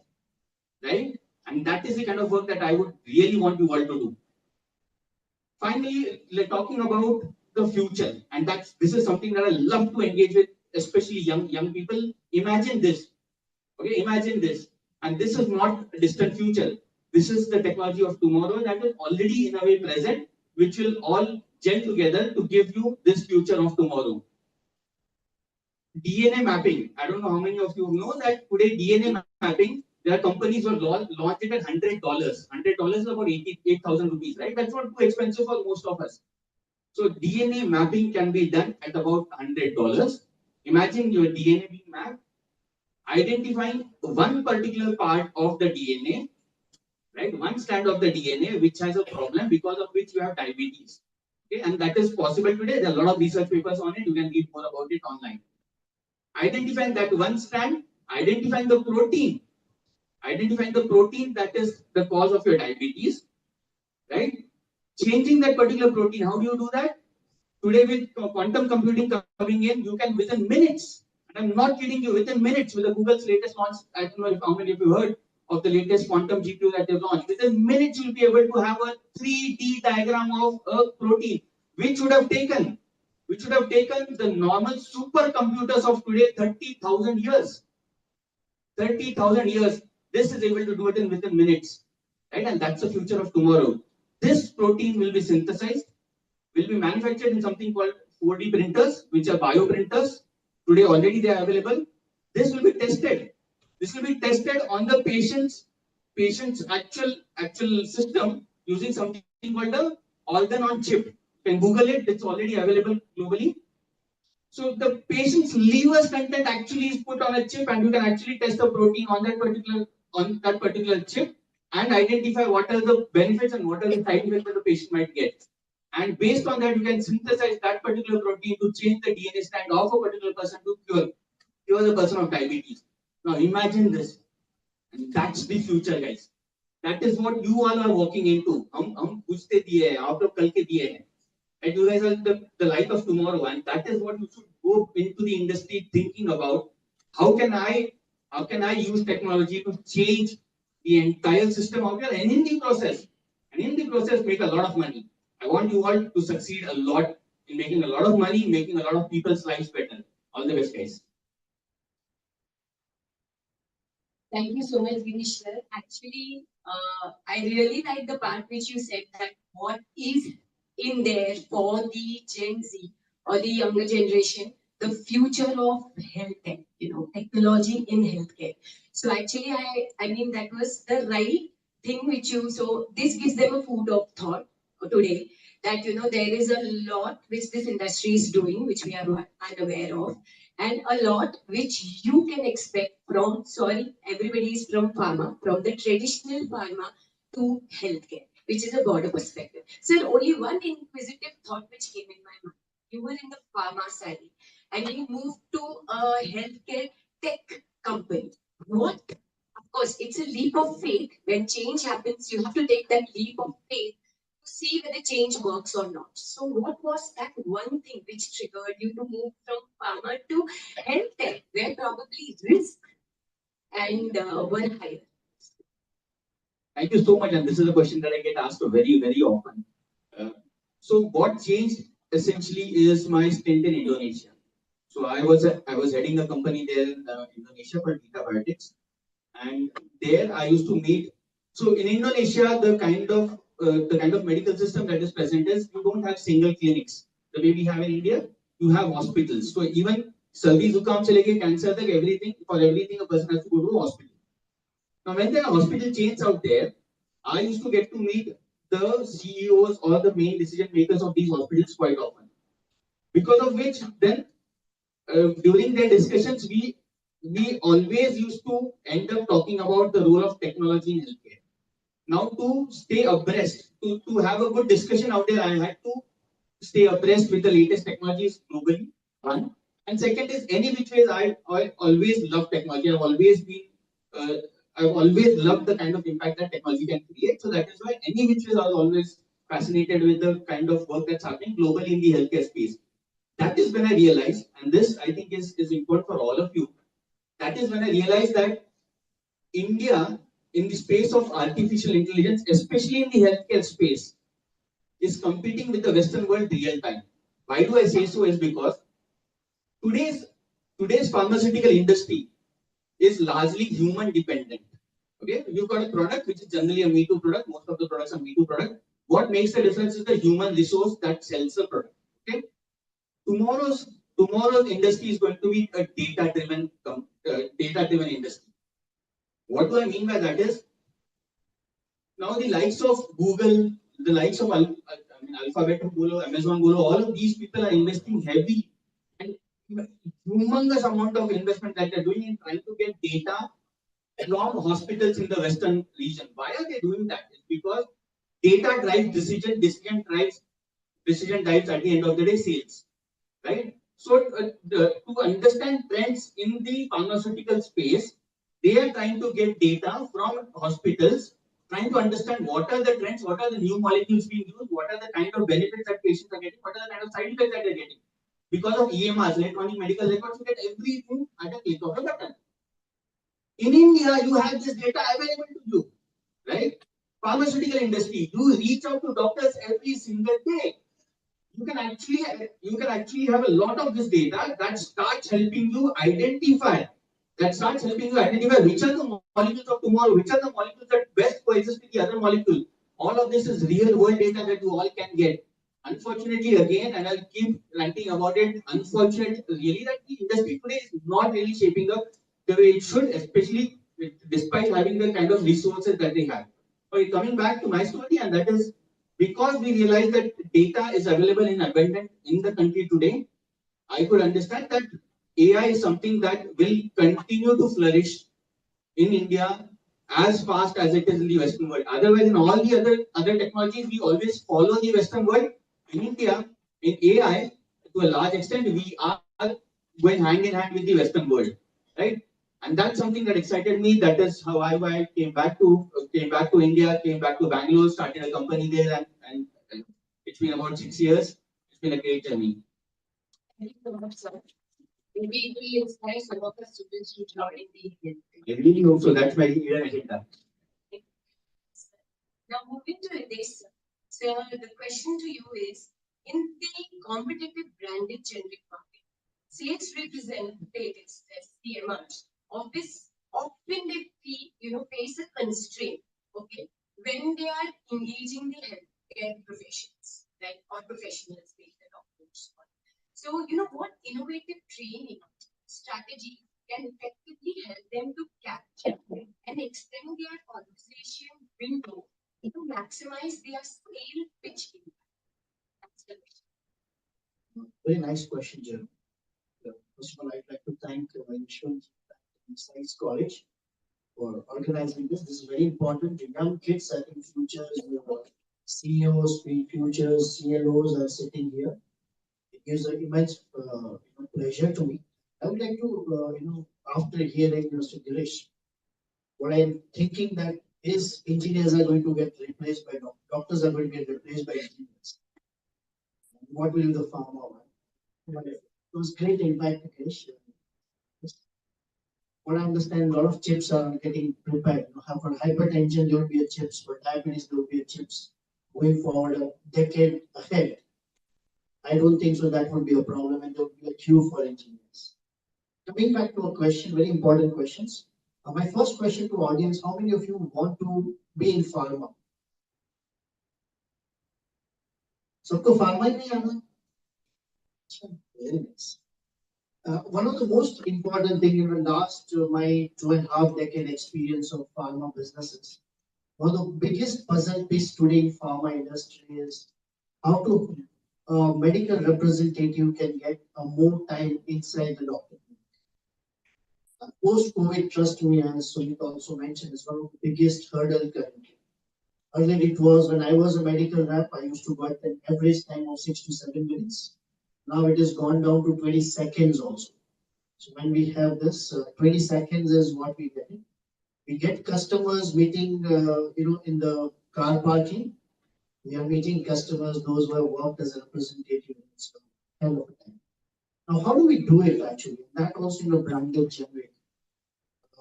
There is nothing differentiation what we have currently. So if you become a product manager, what exactly will you do? Anyone from audience? Do you have any options in terms of product differentiations? And my understanding goes that everyone's job today, right from chief learning officers to a clerk or an HR, how we can make a medical representative successful. Because he's a guy who's going to get the business for us. He sits in a car, we get an SC because someone is walking in scorching heat of 45 degrees. So once you become a marketer, what you are going to do, that's a big challenge. No answer? Okay. I'll give you something. What at Lupin, what we do. Now we use technology. Now currently we cannot have differentiation in a product, but can we have a differentiation in terms of the service which is provided to our customers, that is HCPs. Now Lupin is way ahead in terms of AI. I'm very happy to share with Girish also. The first large language model which we adopted in Lupin was way back in 2018. We launched a chatbot called as Anya, ANYA. You can go, it's a real-time medically related queries can be used with a chatbot in 2018. Now we trained our representative how he can help HCPs to have a better patient engagement and better adherence to the treatment. And that's one of the biggest challenges, particularly in chronic illness. Patient adherence is one of the biggest challenges globally. Now, my medical representative, we are training our representative fine. You cannot make a differentiation in dapagliflozin, sitagliptins, and amoxicillin, clavulanic acid formulation, no problem. But can you go and help those HCPs talking about this kind of product service, what we call as ANYA? So my representative, we trained our representative talking about adding those value additions to our HCPs, and that has helped us. So this is one of the program what we have, that is ANYA. For diabetes, we have a very interesting product called Hamrari, which is available for anyone. Now here, my representative can even take more than 3 minutes, 4 minutes discussing about Hamrari.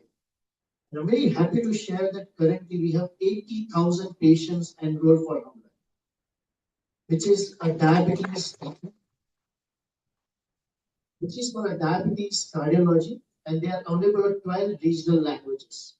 Anya is available in 20 regional languages: Kannada, Gujarati, Maharashtra. all those Bengali and those things. Now, what we are talking, we all are here in technology. Technology may not mean because what Sushil also rightly said, technology in learning, yes, we are trying our level best. But at Looping, what we are trying in terms of using those technology for what we call as a PSP, that is patient support program. And this is where exactly we trained our representative. Because if you can go and talk to a physicians or HCPs, talking about how you can help as an organizations to support his patients, then I think patients, HCPs are more eager to listen to you, and they are able to give more time to us. So at Looking, we are currently working on multiple projects because currently this is what the need of an hour also, and this is how we use technology, and this is how we are doing. Thank you so much, sir. We will ask students who will in the future go out on field. And yes, the farmers it is also teach. Yeah, and the farmer industry also moving towards both are equally good. So thank you so much, sir. Now moving on to Joe, sir. Sir, my question to you is how are the pharma companies leveraging AI and automation to enhance marketing effectiveness without using the human touch? As everybody said, AI cannot or AI technology cannot replace humans totally in the HPC's engagement. Thank you so much. I- in really fantastic day as of now with the academy and the industry. And I think a lot of these things and we have spoken today how they just how we think about that with AI with other digital changes that are happening. How do we ensure that the marketing is not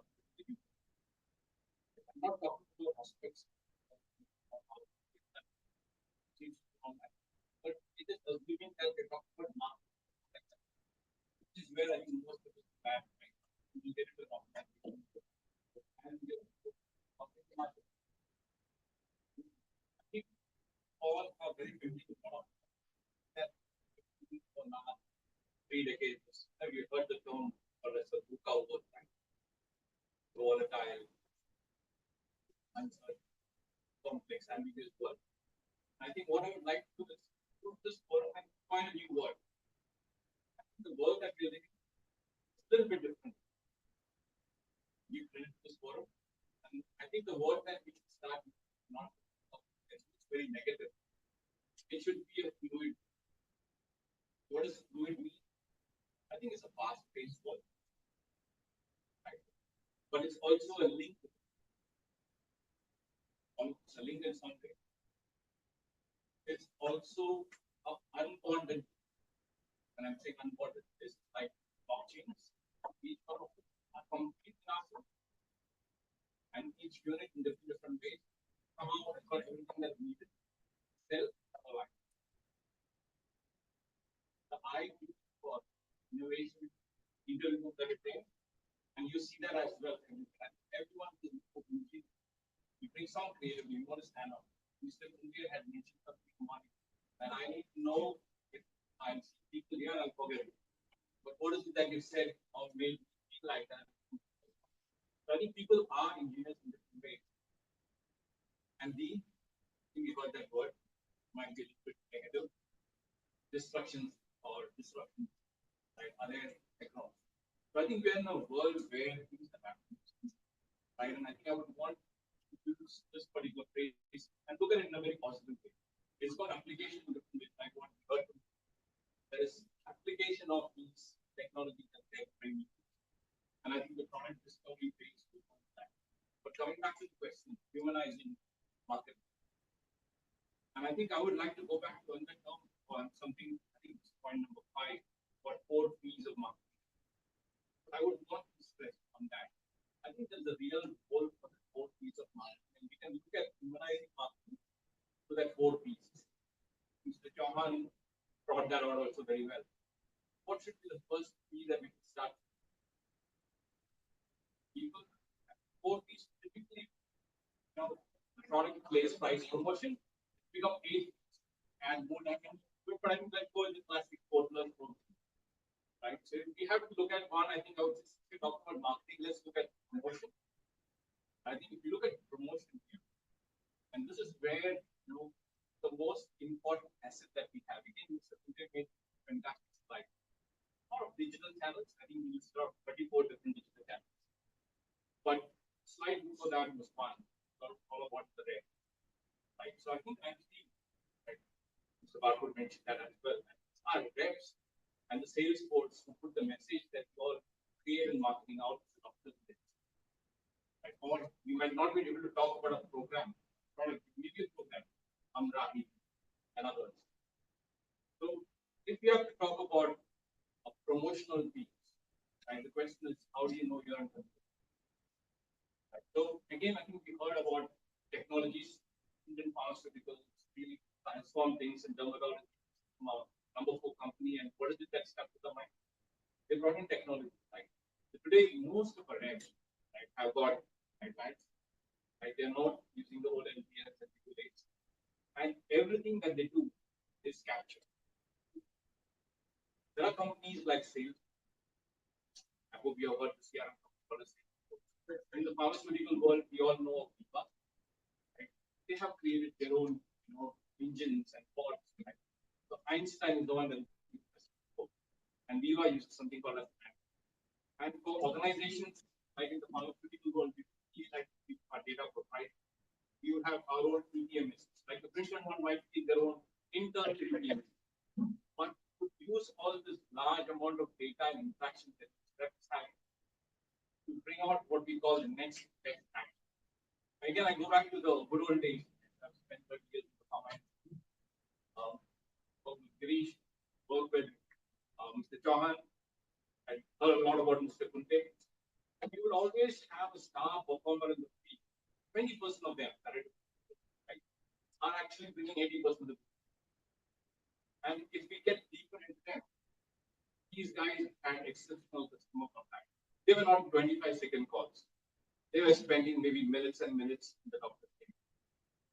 Hours maybe as well. Right? So what's happening now is currently systems are able to analyze where are these efforts going in, and they're able to suggest the next best action, how these actions are going to be for all the reps. Some of the reps are smart, some of the marketeers will be smart. They can use these technologies that are there, their advantage, but the tools are out there, right? So you're able to see suggestive actions that are coming out from the system. And after this call, maybe or maybe send a request to the marketing to create a webinar on XYZ, or I should send a follow-up paper, or maybe set up an interaction with under KOL. So there are suggestive next best actions that are coming on. Fantastic, right? Use an application of technology that is the single one of medical record. Most of us may not go into the field. We might land in the corporate office, glass houses. They're like now for the marketeers as well, things are changing there. If you heard Mr. Chauhan talk about something, right? And there is engines that are coming out that are creating the right communication that is there. Similarly, there are these organizations like Viva that have built their own boards or content packages. Just looking at content being consumed, right? And is able to ensure that all these content is properly approved. And we got modular pieces that take, right? So that depending on the channel, depending on the way you would want to send the message, you are able to get a complete, piece of message that is coming out, let's say for an email or for a visual aid or for an iPad, right? But then the systems are already in place where you've got a regulated content that is approved and in any format will still look appropriate. So a lot of challenges that typically prevents pharma from adopting technology is slowly being, worked on, and we've got interesting solutions coming. And this ensures that we still have the human touch. So the 4 seconds now, touch on one of them. But the key thing that is there for most of us is to get the product right. Again, we had Mr. Kare talk about amlodipine versus splindipine, not Silacar. A lot of deep insights came and get that product out. there is differentiation with respect to the competition. Similarly, the programs like Amrahi or Anya, you would like to know how is that message reaching out to the HCP. So again, there are plenty of new age tools, right, which is getting into social listening, looking at what is the chatter on these, right? So you got sites like Sermo or Proximity where a lot of interactive products, your own innovation that you have, and you could listen into that and take actions and intervene early if you need. Sometimes you might need to take course corrections, right? This campaign that you launched, right? Or Mr. Barkut said, I launched something and it took a long time for even to get 8% adoption. And you got that information maybe after the first week of your launch. I'm pretty sure we as same people would intervene, right? Or maybe there'll be delays. So you got tools that is there which is continue deeper into. Not just that, any drug will have a budget. There are teams that are looking at how adverse events are being reported. There are pharmacovigilance work being done. All of that information can be used, very, very, very innovatively, so that you're protected from the regulator. That's the second piece of the whole piece. Third, price, a very important one. I think somebody touched upon this body. In the generic place, the price is more or less the same. But you still see opportunity. There is modern trade, there is tender business. AI and other models are helping you create volumes and price combinations that are there. And you would evaluate things very, very interesting. Right? And there are these applications happening across both of them. And last is in terms of place. Place could be your manufacturing site. Place could be chemists that we're talking about. There is interesting things that is happening there to monitor how your product is really, really consumed, right? Patient information might have given these places. Companies like GSK and Sanofi where I work with, a major issue is the products after a period of time will have some in the manufacturing.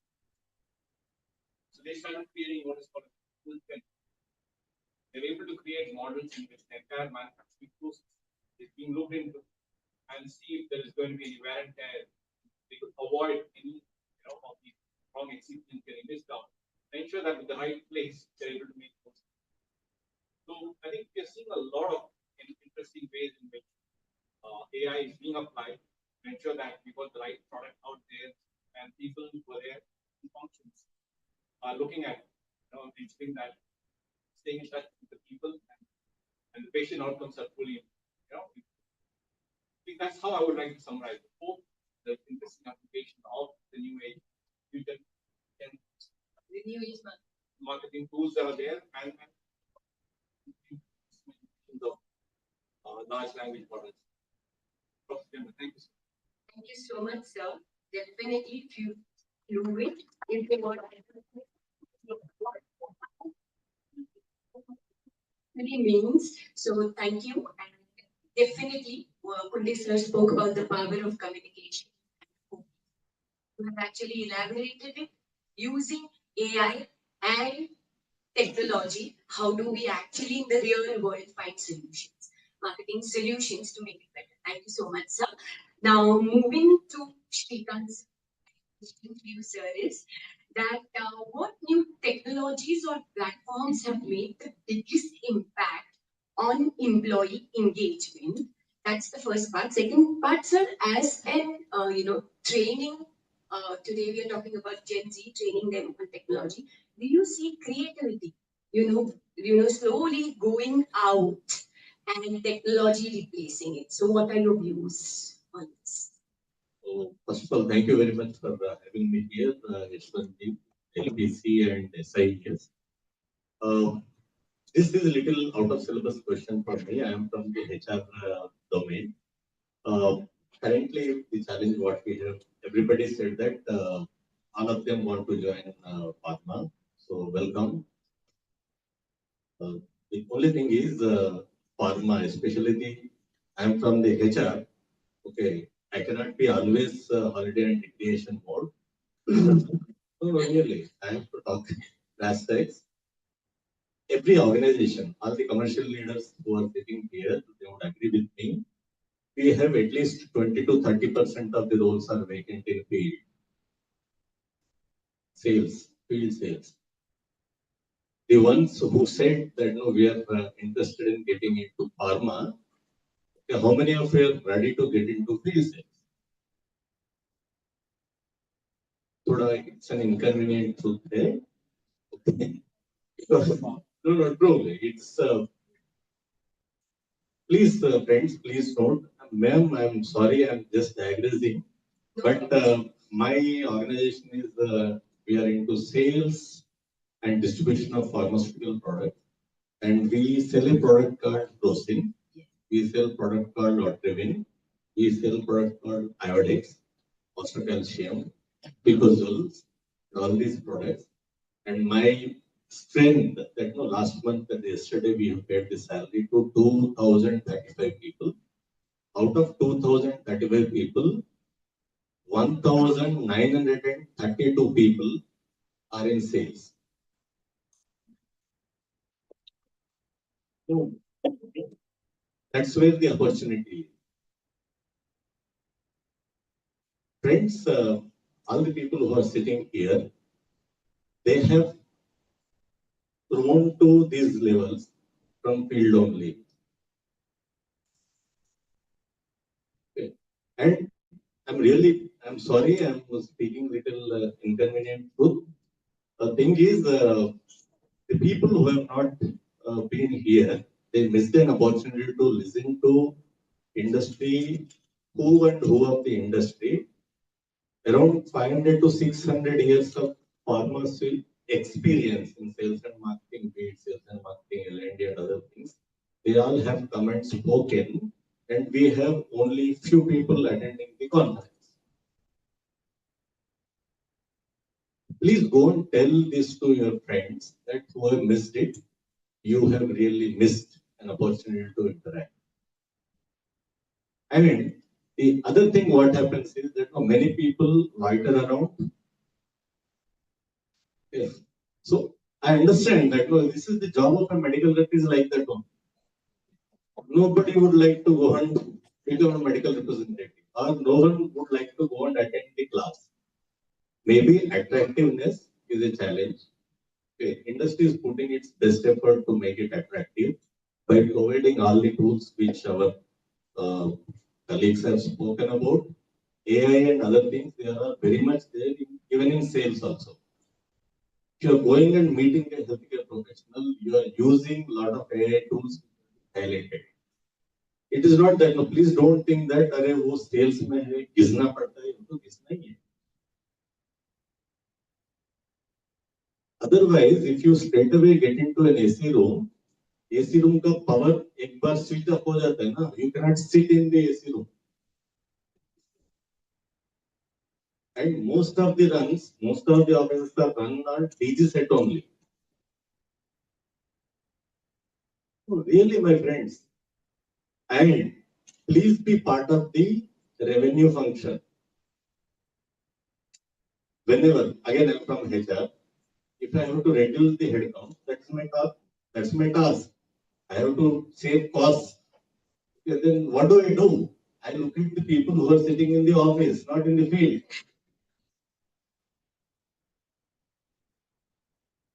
So jokes apart, it's a reality. Because the cost of a rep and the return on the rep is much higher. With due respect, sir, mind, okay. But it's an inconvenient truth. That is the reality. Companies look at the cost. Companies look at the return on investment. If I am the field guy, okay, I'm safe. So please choose the field sales. And one of the important things, what ticks in field sales or in the corporate life is like your Mumbai roads. Always under repair, always under betterment. So you need to better your learning. Like Mumbai roads. They are always building roads, correct? No?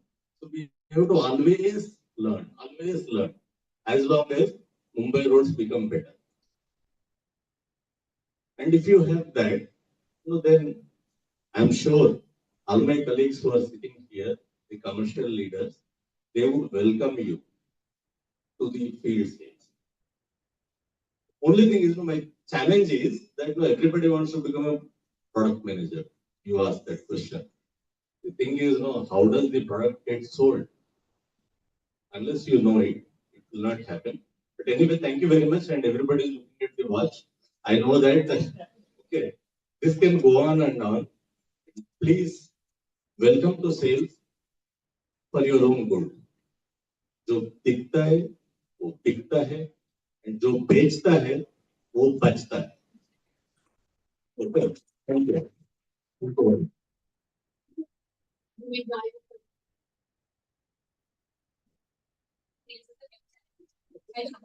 Very well. So thank you, sir. Don't feel sorry. Okay. Moving to you, sir. I have a very short question, sir, for you is, there is a shift today when we talk about product development, one of the P's, product, very important, to new product development, and from, the traditional marketing to the new age marketing. So, of course, we are talking about trend shifting. Sir, where do you think AI and technology or innovation fit here in the paradigm shift?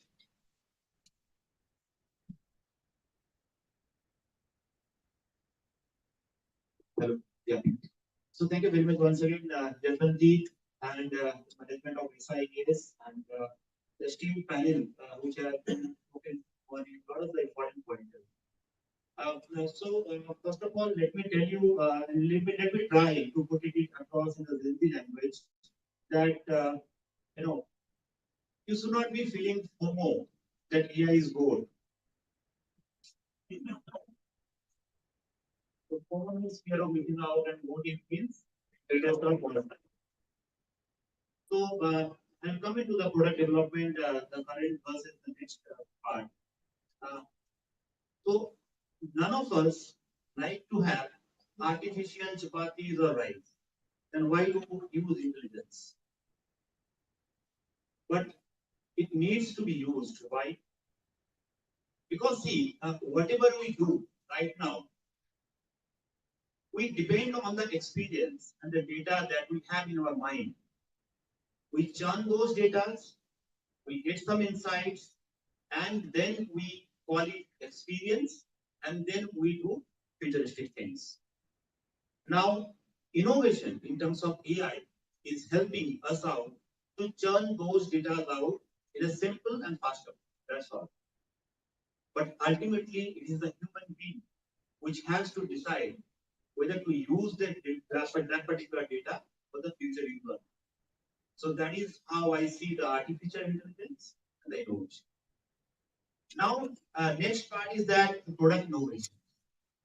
So in pharma, if I talk about innovating a particular product, it is a very costly affair, and it's a very much time-consuming things. At least it needs 20 years time to bring a new product. But if you mix it with the patient centricity, then there is a lot of scope of product development.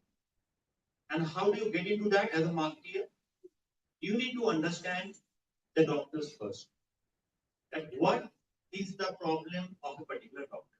And in the morning itself, when I came, there was a point discussion by Kunte sir, that you need to think yourself not as a marketer. You need to think yourself as a solution. Now, in terms of once you are thinking yourself as a solution provider, the doctor is having one particular problem with a particular strength. Suppose 600 mg tablet is available. Now, doctor is having a problem. But as a marketer, you are so obsessed with the particular product that you are not actually identifying the product. You want doctor to write the brand, that's all.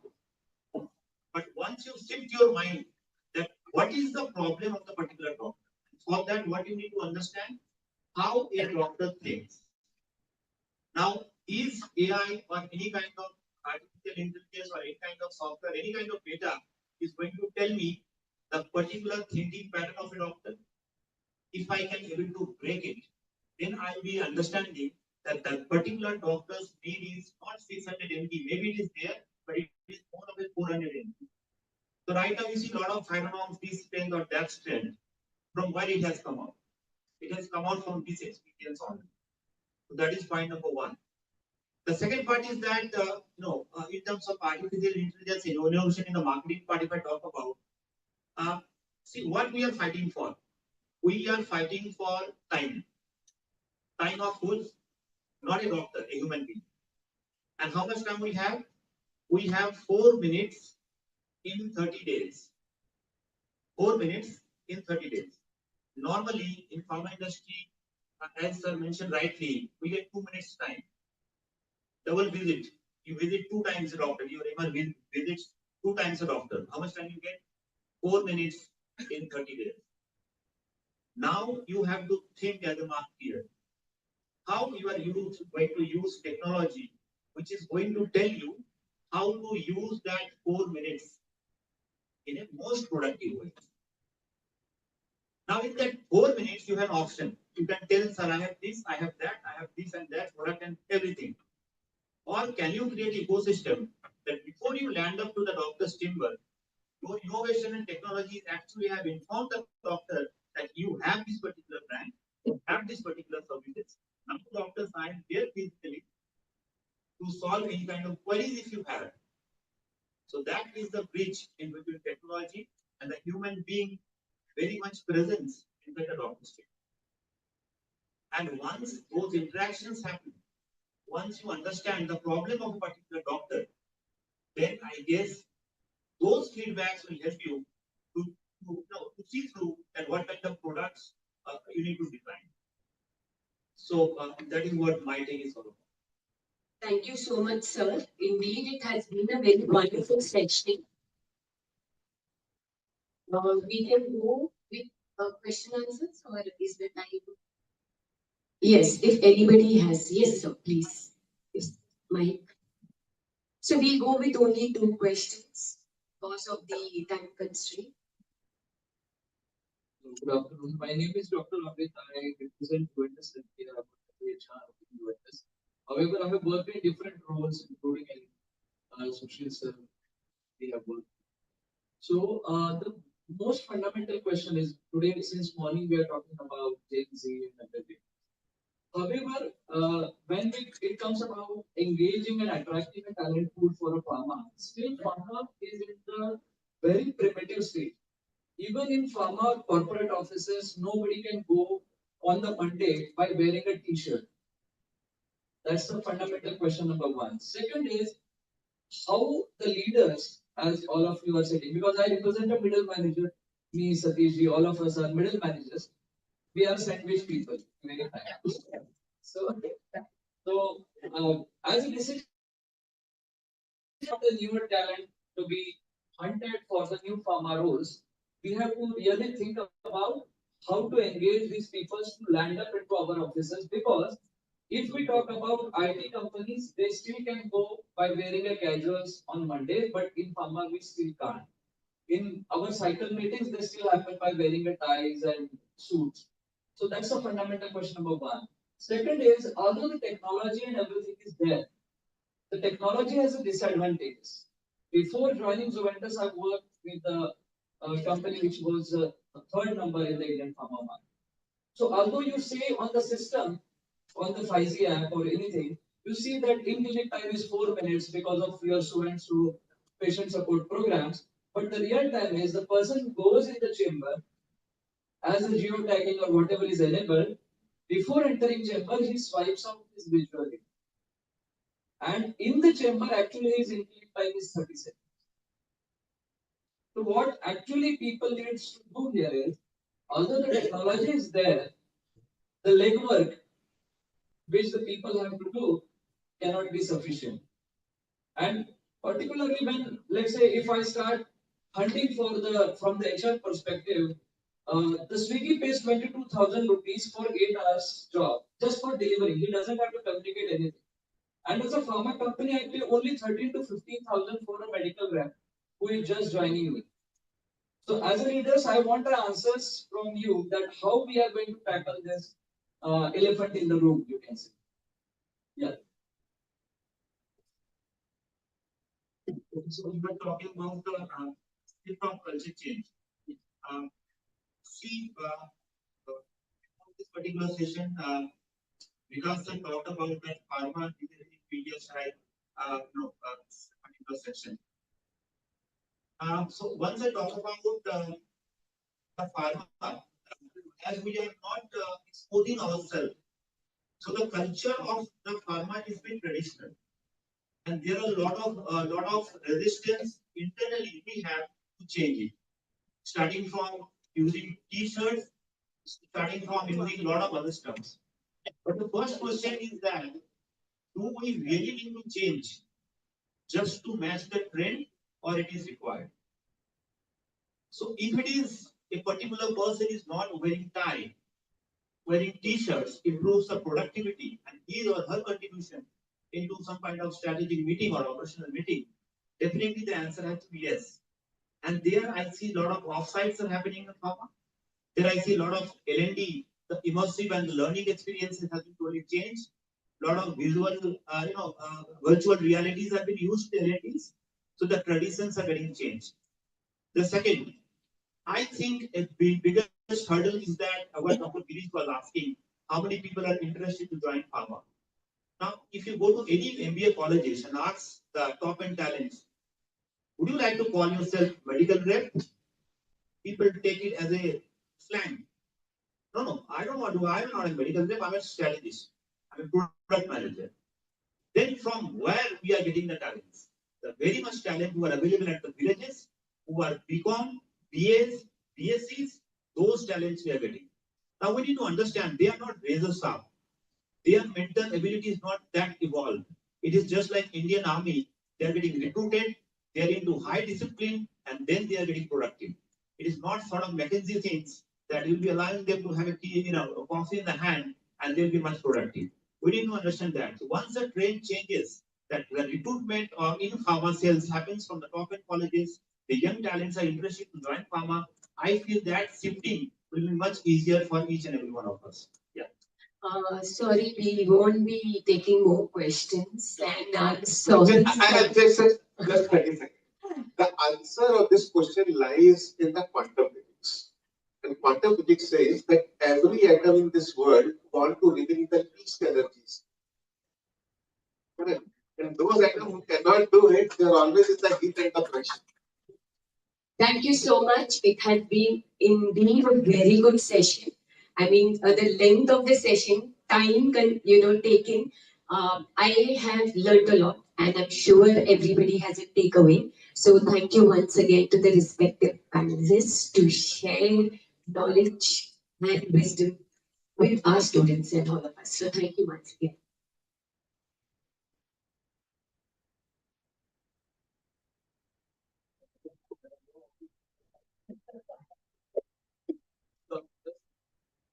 Another fantastic discussion.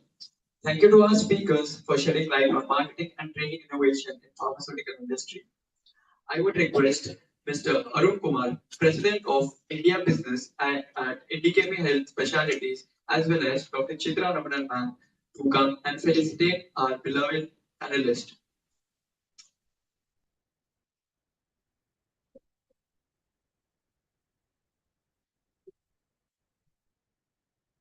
I would like to call upon Mr. Ritesh Taylor on stage.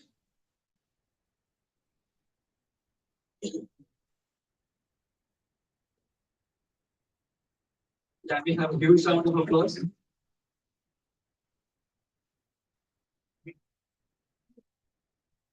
Next, I would call upon Sushil Parko sir at stage.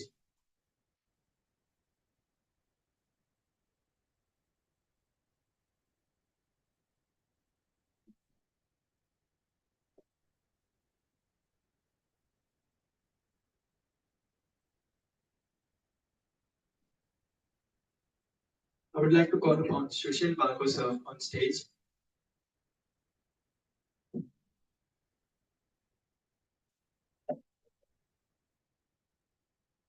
A huge round of applause, guys. Next, I would call upon Sumit Bhattacharya on stage. We'd like to call upon Sumit Bhattacharya on stage.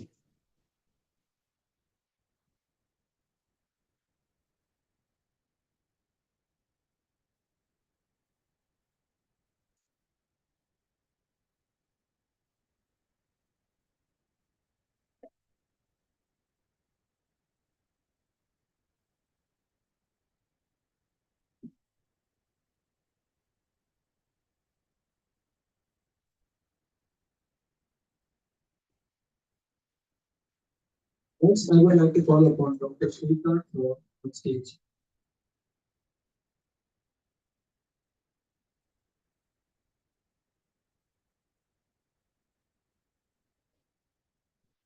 I would like to call upon Dr. Shrikant on stage.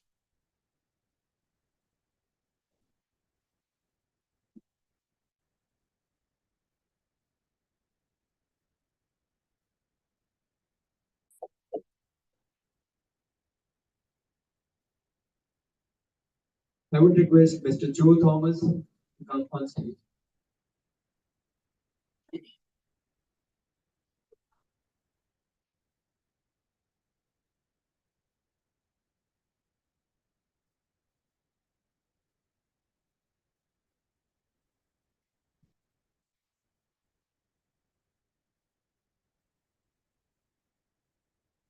I would request Mr. Girish Somavanchi to come on stage.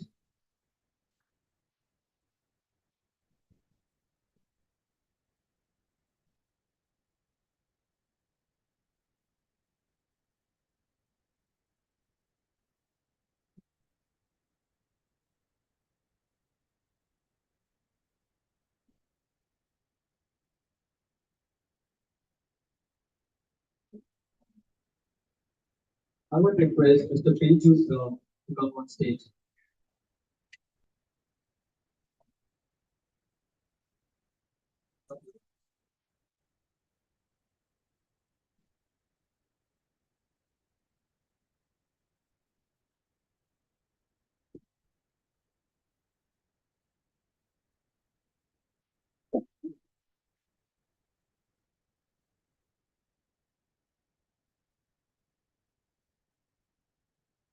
I would request Mr. Arun Kumar sir and as well as to stay on stage. Audience, it is a privilege. I would also request Professor Jhanna ma'am to come on stage. Thank you, madam. Thank you very much for being here. No, I will just close it out. Thank you.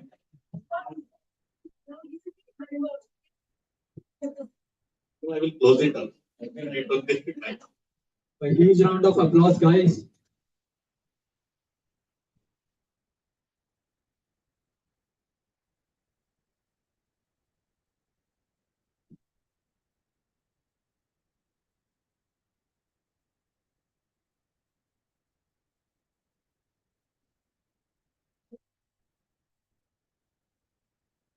Government's role is also like health rep role only. She has to achieve the placement target. I would request panelists to come forward for a group photo. No, just sir, thanks for asking that question. By the time they see, when we go to a doctor, who is the doctor? Patient. Patient कैसा रहता है थकेले, not shaved like this. And if our rep also goes like that, in an informal thing, no? Doctor बोलेगा lead जा. Yeah, that's the one. Please make. I'm making it lighter. I know that. Thank you very much.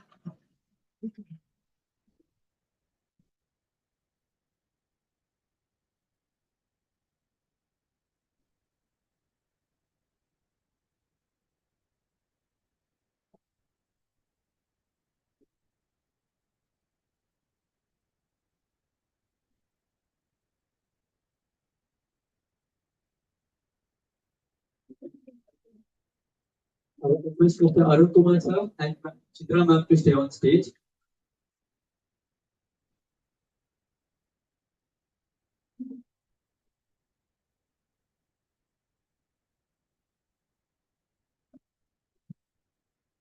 I would request Rishi ma'am to please come on stage.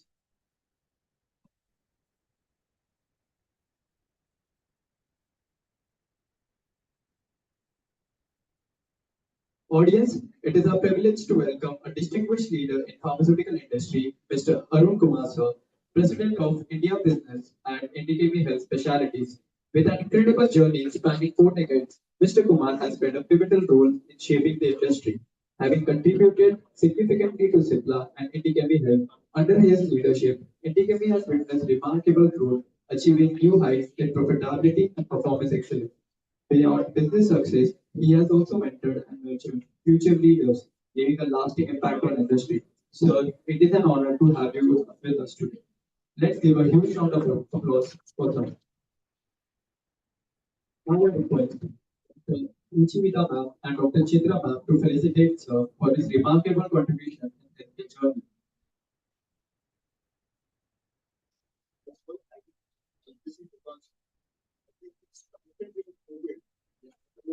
First meeting I was.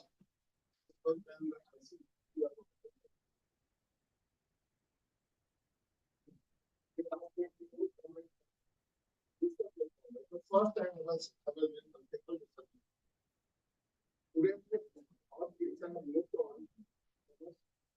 They get a good business to achieve it. They're still doing what it short and it brought industry together. They brought future of the industry in the field. So I must appreciate the industry. Also, for student, many of this, I guess, your friends are coming to me. They are keeping all of it examined to make sure that I am completed and upgraded because that's the competition they are giving me. At least I.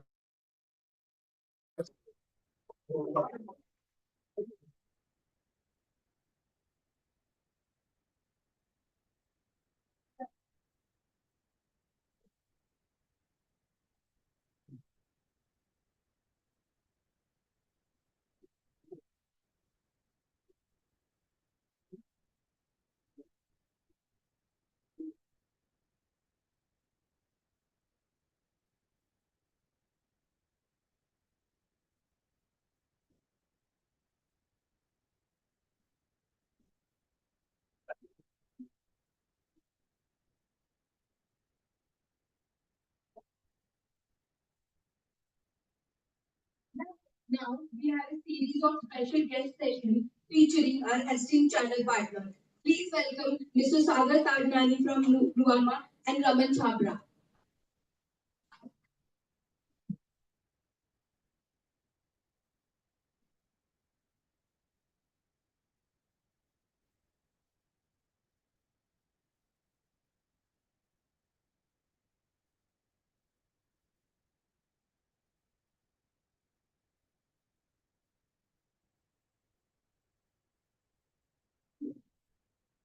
Right? Am I audible? Everyone? Yeah. Okay. So, first of all, the people who don't know, just like how students are sitting over there, I was sitting the same bench, the same seats in 2013-15. I'm a 2015 pass out. I also used to listen the same companies coming and recruiting. So I was recruited by Philips from the same seats where you are. And Shrikant sir, just like how he said, जो दिखता है वही बिकता है. And उसके एक और आगे he said, I would say from my experience, जो बिकता है वही टिकता है. Right? So the more sales you bring, the more learnings you get. And it brings immense pleasure in my heart to bring this knowledge full session to all of you people. Over here is talking about health, right? The AI intervention in health. AI से experience ज़्यादा जल्दी interpret होता है. But may I know what is the need of the health? I mean, अगर health improve होता है तो क्या होगा? Any idea? If the health is improved, what will be the next step? The human life expectancy might increase from 60 to 80, correct? Probably 20, 30 years down the line, it might improve to 90. But when everybody is talking about health, have you ever thought कि अगर आप fortunately या unfortunately 90 तक जी लिए, उस time पे तो नौकरी नहीं करोगे, उस टाइम पे हेल्थ शायद परमिट नहीं करेगा to have an active income. At that time, what is going to help you is wealth. So when everybody is talking about health, I am here to take care of your financial health, which is called wealth. And as Warren Buffett has said, price is what you give, value is what you get. Today, I have in front of you the person who has more than 15, 20 years of experience managing loads and loads of investments. His every sentence would be worth more than a gold dust, especially when the gold is 9,000 rupees per gram. So, of course, you can understand how valuable will be his insights and the sentences when he will speak.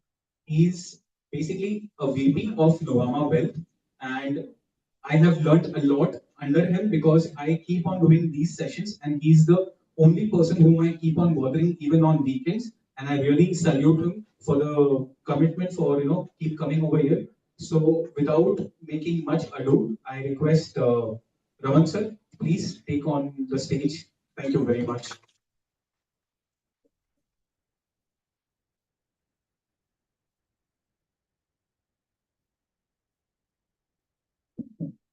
Good afternoon, everyone. Let me try one more time. Good afternoon, everyone. So, I am right now in between your lunch. because तो बहुत सारे लोग सोच रहे होंगे कि जल्दी खत्म करें तो खाना खा सकते पर मेरा एक मोटो है कोई काम टिक करने के लिए कर अब आए हैं और इन्वेस्ट कर रहा हूँ मैं अपना टाइम तो it's my responsibility that you take value from this 30 minutes you invest because अपन वेल्थ की बात करते हैं तो टाइम भी वेल्थ है ठीक है so you've been hearing about lots of speakers in the morning for the first half where you talked about what's happening in the farm most of you as students I think if you accept sales हम लोग resist करते हैं sales करते हैं अगर आप sales करना accept कर लो क्योंकि वो हम हर चीज में करते हैं अगर आपको घर में खाना नहीं खाना तो उसके लिए सेल्स करनी पड़ती है it's actually a sales to your parents अगर आपको पैसा उनसे चाहिए if you can sponsor yourself then you don't need to ask so sooner you accept it I think that's one opportunity irrespective of the field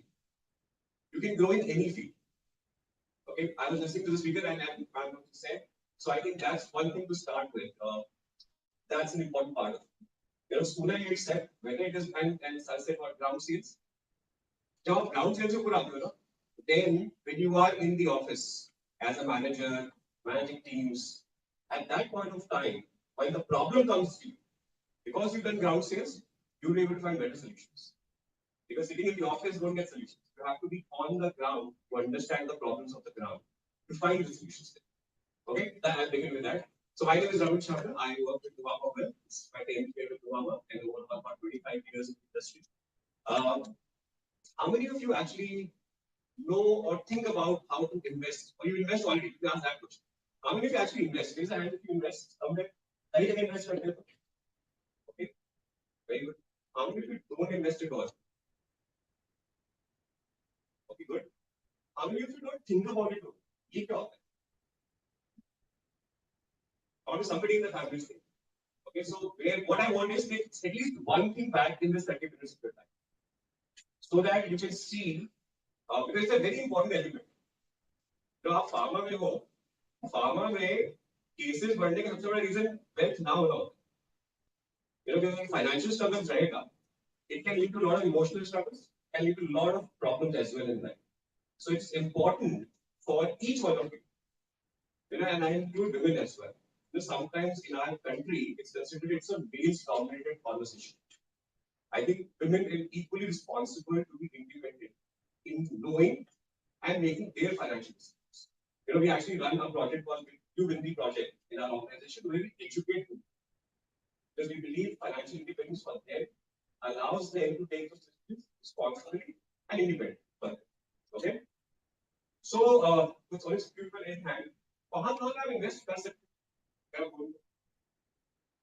Whatever you like. SIP mutual funds, okay? Real estate, sorry? Health, okay? Commodities, gold, stocks, okay? On yourself, very important. On yourself, I think that's very important. I think learning here very important. Fixed deposits, crypto, market bonds, very good. Because there is a whole variety of it. Okay, and some of you for saying ये सब मेरे को जो पता करनी है हम तो यहाँ पे फार्मर बात करने के लिए now considering we are section partners अब आप सुन रहे हो हमारे को ठीक है तो पॉइंट सी अलग अलग आपने मोड्स बोले कि कैसे आप इन्वेस्ट करते right? Like in pharma, you might be an expert in pharma. Do you still go to a doctor?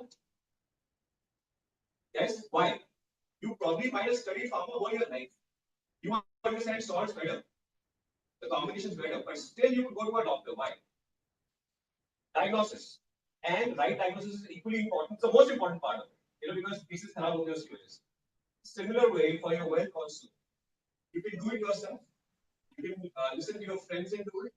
Or you can actually have a health doctor or a wealth doctor. Because that person's job is to ensure whether fixed deposit is right or not to have a conversation. Should you have fixed deposit? I will say, okay, yes. But should you have everything? If I have 100 rupees, put all 100 in fixed deposit, my answer is very much no. You have to understand why. आज petrol 110 रुपए का है, अगले साल 110 का नहीं होगा, 6-7% का inflation, which means what? 7 rupees का कॉस्ट तो आने ही वाला है मेरे पास, किसी भी चीज को ले लो, चाहे आप सब्जी ले लीजिए, चाहे आप ड्रिंक्स ले लीजिए, चाहे आप वीजा ले लीजिए, everything will get costly free. And medical inflation is much higher, 12 to 15%. Education inflation is much higher. So you have to prepare to take care of those future needs first. And how well you're prepared allows you to have less stress when the time comes. क्योंकि होता क्या है कि मेरे को लगता है मेरे लिए नहीं है, मेरी thinking, I'm a student. I haven't even started earning right now. अभी तो struggles ही कुछ और है. Finding a placement, finding a good job for myself, what my career involves. Probably you should know, एक concept होता है हमारे में time value. In where we explain to our clients, so what you have, I know. For you to become a crorepati is easier than me if I start my journey today. Because you have one thing which is not available to you, which is time. So important thing in a conversation is that you should remember is if you start as low as what is possible, but start early. क्यों? Because start early करेंगे तो उतना लंबा game खेल पाएंगे. जितना लंबा game उतना ज़्यादा profit. Done? Any questions anybody has before I start the formal? Because I thought formal presentation में कर सकता, but really important is if there's anything which I can support, I can help, or anything you want to know about. No? Okay. So let me use the opportunity to introduce Luama to you because finding a right doctor is equally important. You do all kinds of Google to understand, take some references from people to understand doctors. So who we are, so that we will see if we can be of any support to the students, to the faculty here, to the senior people from the pharma industry who are here. Thank you for allowing us to participate and give this 20-25 minutes of time. I will not take too much of time, but just take it through this thing of where we are, who we are. Okay, so if we can just move forward.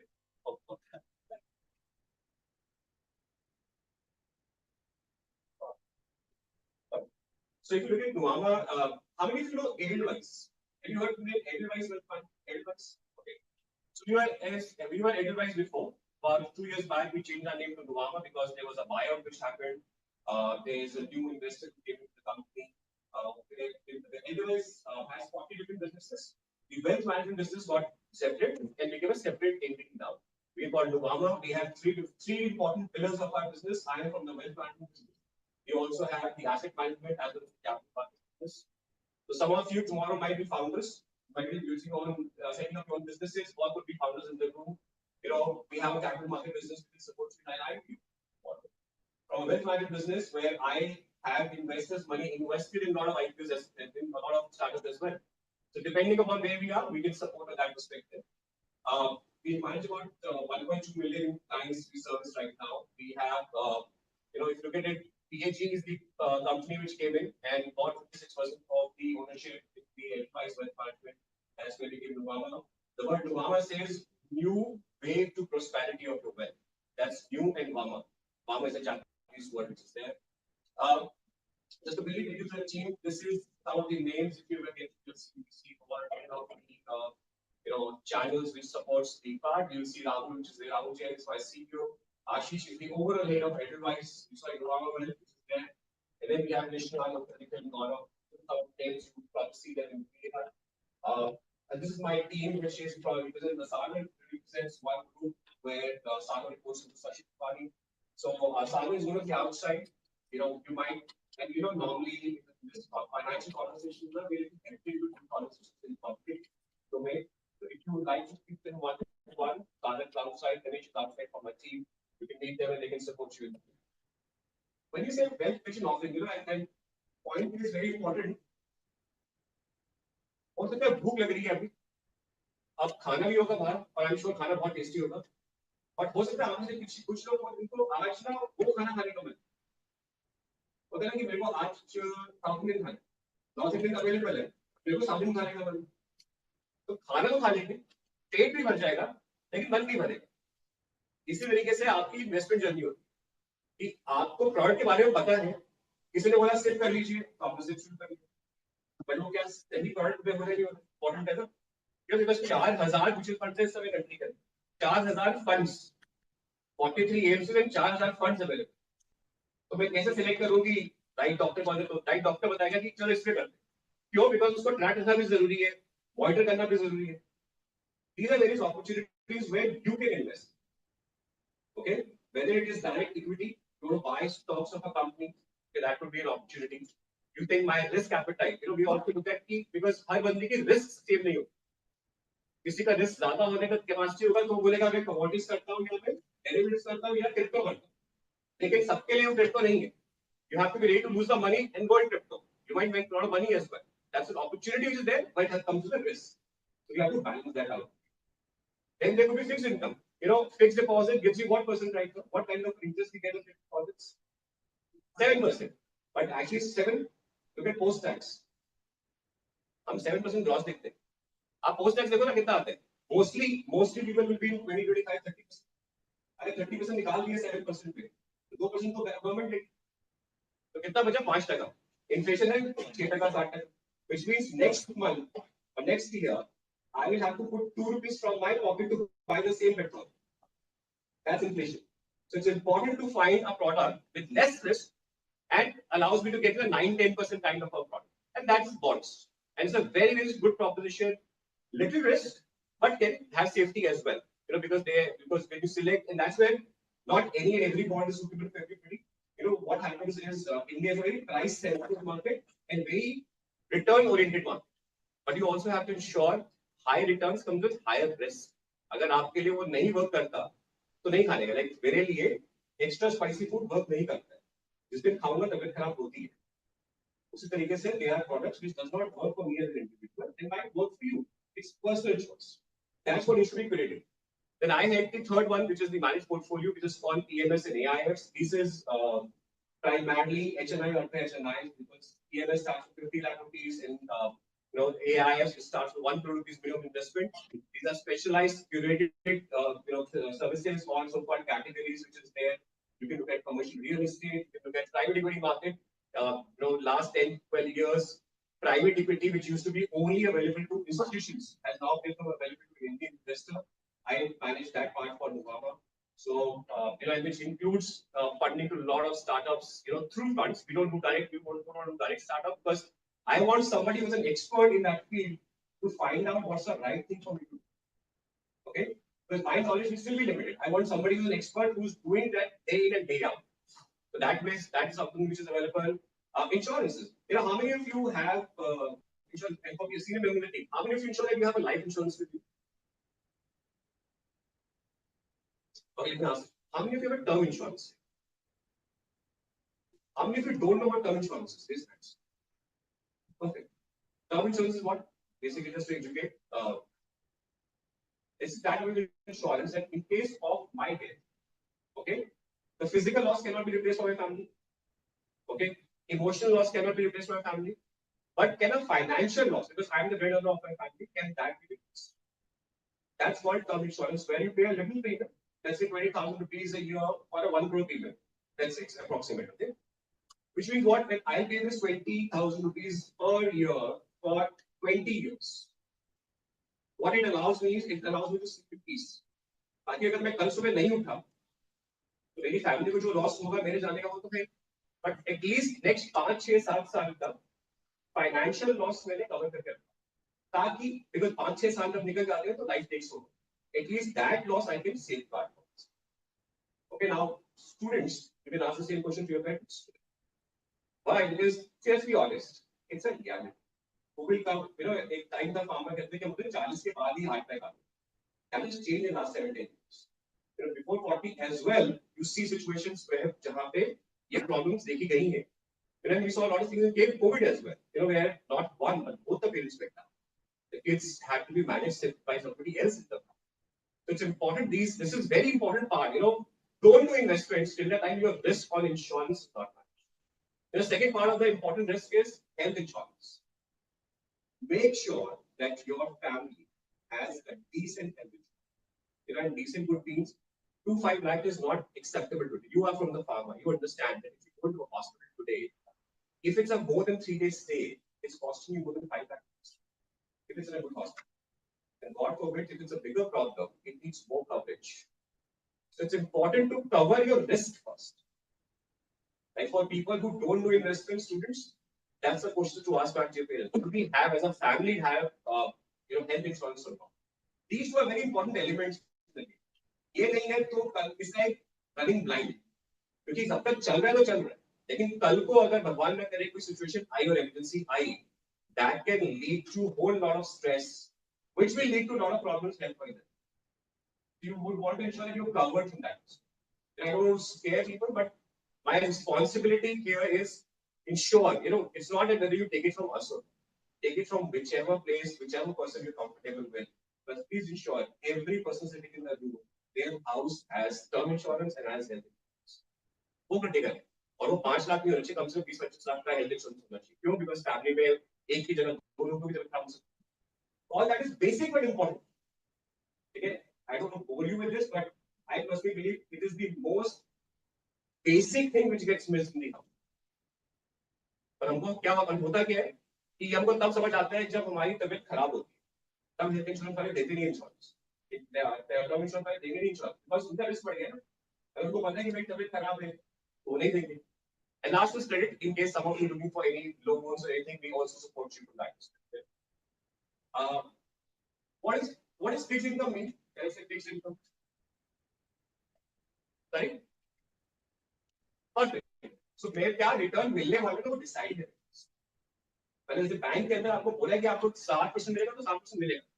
Similar way, there are bonds which are available for 9%, 10%, 11%. There could be opportunities which can be created for you.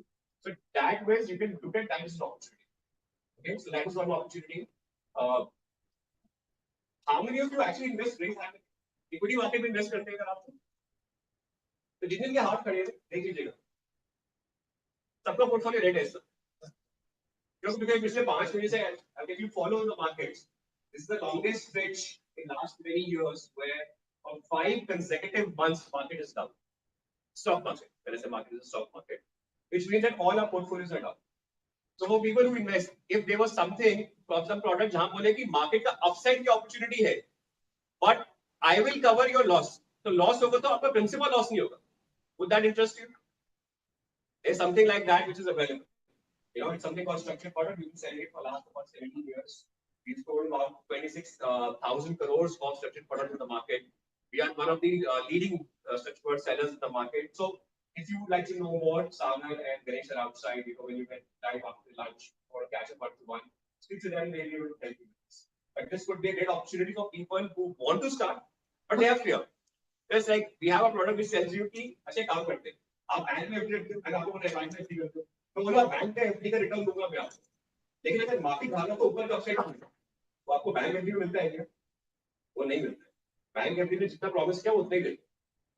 हम कह रहे हैं कि bank FD का agree कर लेते हैं 6% का एग्रीमेंट 6% तो देंगे. लेकिन अगर मार्केट यहाँ से भागा 3 साल के और मार्केट लेते 12% रिटर्न देता है तो मैं आपको 12% रिटर्न दूंगा. चलो उसकी बात करते हैं. That's an opportunity. These are curated products we have seen. Like my father is a retired person. And he's a banker himself. तो सारा पैसा कहाँ जाता था? बैंक एफडी के अंदर. When I came into the industry, I said, let's try to put money where at least they don't have to come and ask me ever to go message. They should have their financial independence, and that's my responsibility to be educating them. We moved a lot of their money from fixed deposits into products, which is safe because safety is important for them, ensuring that they're getting good returns. At the same time, ensuring that tomorrow, if they need anything for a future goal, that gets fulfilled. And that is the real opportunity where a good financial wealth advisor is a partner to you. Okay? देखो आपको भी sales करना है, farmer भी sales करना है, उसको भी sales करना है. But point is right sales करना important. Sales करना important है, right sales करना important. Okay, and that is where we come in as a partner. And any one of you who believes that you want to come in and speak with us, and speak does not cost money. You want to speak with us, understand where we can support you. The team members here, both Sagar and Dinesh will be there, and they'll be able to support you in that. Not taking too much time in AIS and DMS is available. I'm going to be there for next about half an hour after this session. Anybody who wants to speak separately to me on that, I am happy to have a conversation because these will be product which will cost 50 times the money above. Mutual funds we've already covered. Important thing, like okay, now I have 4,000 funds available in the country. Right? I'm going to give you 18. Why? I believe that if you, let's say, want to create, start a portfolio right now with me, why this creates better? Because SIPs करते तो हैं. So a lot of people say mutual fund SIPs, and I think mutualfundsahihai.com has helped a lot the industry to build the understanding of SIPs. But we don't track our performances. Some people who are doing SIPs for the last 5-7 years might be continuing to do that part. Did it change? Stop. Can you call back? You do it. I don't. Go forward. Keep way forward. Stop. Stop. The important is तो understanding knowledge जरूरी है irrespective कि आज आप करते हो नहीं करते lot of the last panel I'm not from the pharma industry, I'm very understanding, but learning is very fabulous for me from my perspective as a professional, like, and that's how I have been. Keep learning your life. अगर आप कोई और learning के perspective किसी भी field learning you keep doing that part of it, you will keep adding value to yourself as a person, professional person, whatever you do. Coming back to the mutual fund part, these funds, we run these funds on almost like a fortnight basis. I speak to the fund management team, speak to the fund manager to identify what's really happening in the market. Will they be down right now? They will be down. They will respond to the market response. अगर fever आएगा तो fever बढ़ेगा ना. तबीयत खराब होगा तो कुछ ना कुछ तो गोली खानी पड़ेगी. Similarly, right now situation in the market is it's down. But point is, do I still continue to money it or not continue to put money? That is where you have to build your, in terms of confidence, speak to the clients, speak to the investors, tell them why we believe this is still an important part. And as I said, before I said insurance selling is very, very important. To make sure कि आज जाके at least एक चीज तो clear नहीं कर अपने घर पे कि आपके family में parents की term insurance है नहीं है, उनके पास health insurance है नहीं है, because आप चाहे कहीं से भी लो, लेना बहुत जरूरी है. Okay. I thought that is all I covered in terms of reviews. If anybody has any questions, happy to take that. Anybody has any questions for me? Otherwise, we can switch to the next part, which would be lunch. Yeah. Okay. Sir, thank you. Thank you, sir. Thank you very much. Thank you very much, sir. I request Arun Kumar sir to come to participate, sir. And Smita Kulkarni ma'am. Ma'am, please come. Please come. All of you clap and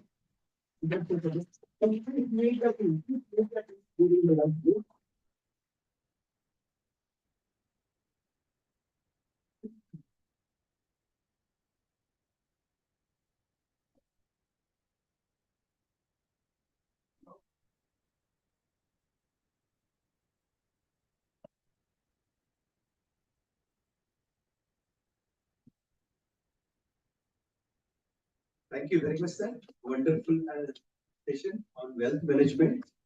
I request Umesh sir now to come and address the group.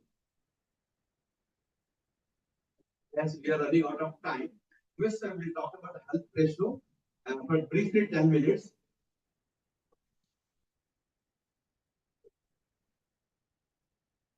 Thank you, sir. Thank you very much. Thank you. So Umesh sir is representing health ratio, one of the healthcare. I request sir to be with looking into the content, then we just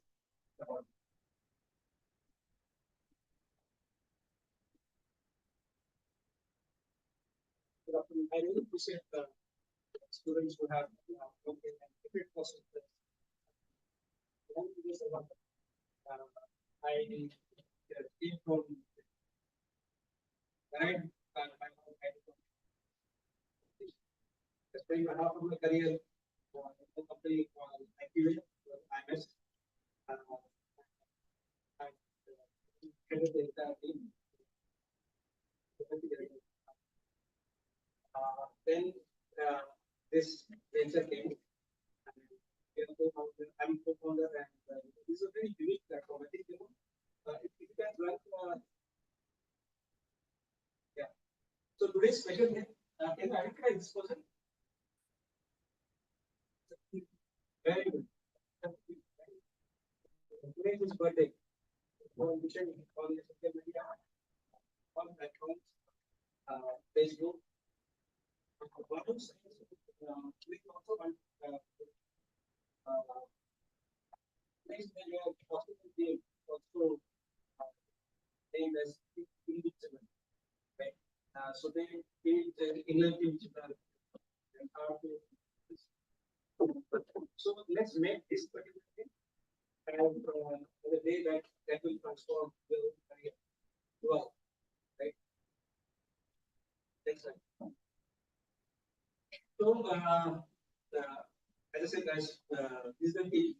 Dr. Swadeep is the co-founder. He has about 25 years of experience. He started. He can call him as a father of PR, right? The other gentleman is Dalip Panar, CEO.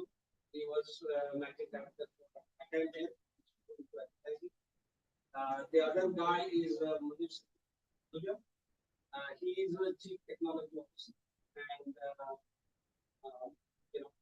he's a problem solver. So anything and everything what we do in solving the problem. So all of us have discussed thus far that we get very little time in the doctor's chambers, 30 seconds to 40 seconds to 1 minute max, right? How would you communicate? Whatever you are communicating, right? And that's where the science and everything, will play a critical role in this company. Right? So, Dr. Goyal is also academician. He is based out of the US. He is associated with multiple universities, and that's where the innovation takes place. And we also have approvals from American College of Surgeons, by which this platform is getting approved. We also have approval from the AIMS. The content which we create, the content factory that we create is phenomenal, and that will help the entire from the next end. So 5 billion is the market, and we have done some survey every week. The marketeer spends about 15 hours to get your content right, content validation. And when it comes to health content, you cannot go wrong, right? So health, you have to get your approval from your legal or medical or your medical department, and that's where you are, you're doing a lot of work. But the content scientific, then you will have that benefits and then only 15 hours a week, 10 and 15 minutes. Right? So most of the content what you get in Google, right? So the Google is what you search. So that content itself, about 70 to 20% content is related to the. So how do we validate that? And how do you really make sure that the content which is coming up has a real and meaningful output? Okay. So that's where we have developed a platform, and that's where we are trying to create a totally disruptive page. So if you are able to disruptive things, right? That will because it's the first today. Right? Somebody else will pick it up. So validation, I'll speak this like we have to all the So we have to do management and content, and we also, quite, because of our experience, we are also distributing that content. So how do we, those who are interested in it, it's a game changer in the pharma industry itself. Because when you engage with the doctor has to tell the story that, he has so unique recovery and he wants to tell. Not all doctors are, proficient in writing. So you can create that writing just by 30 to 50%. You can create an article.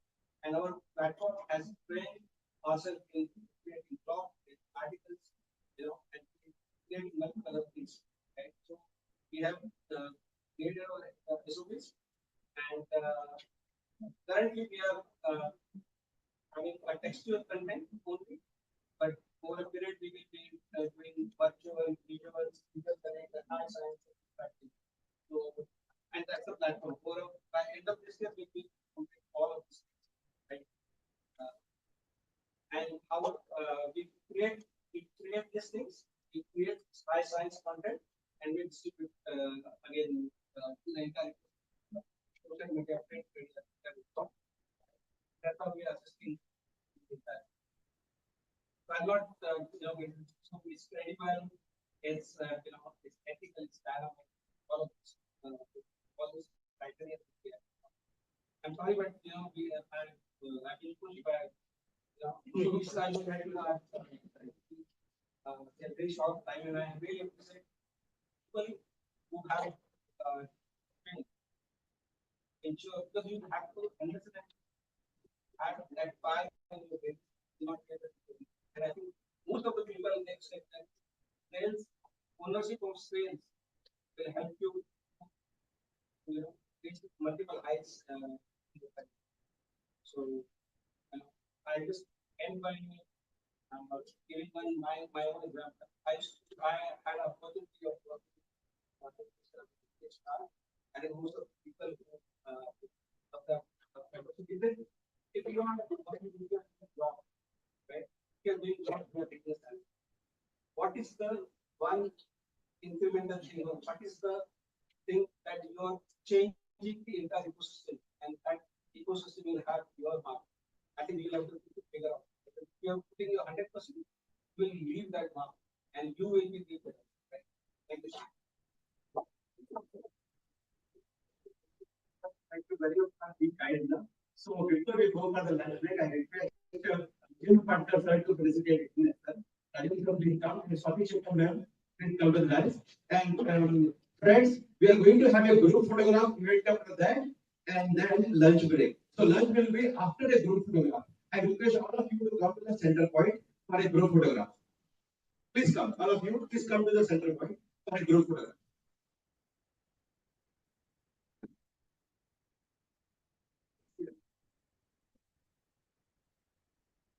After the lunch break, we are going to have session in our engineering auditorium.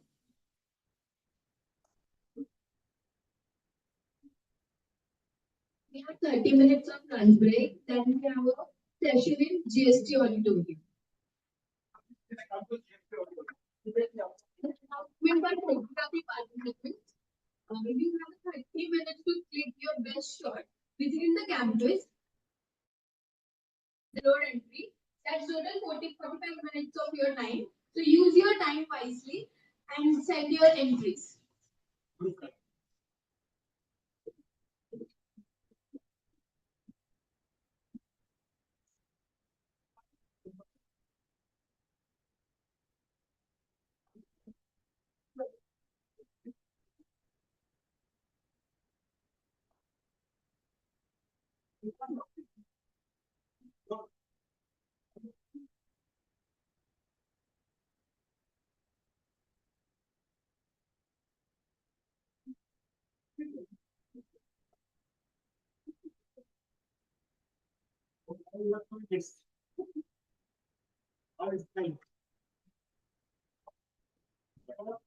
Yes.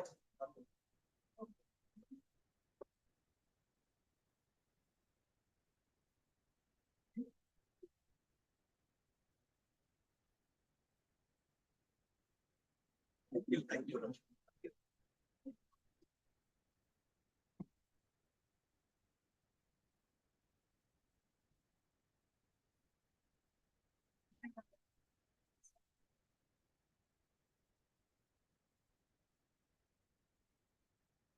So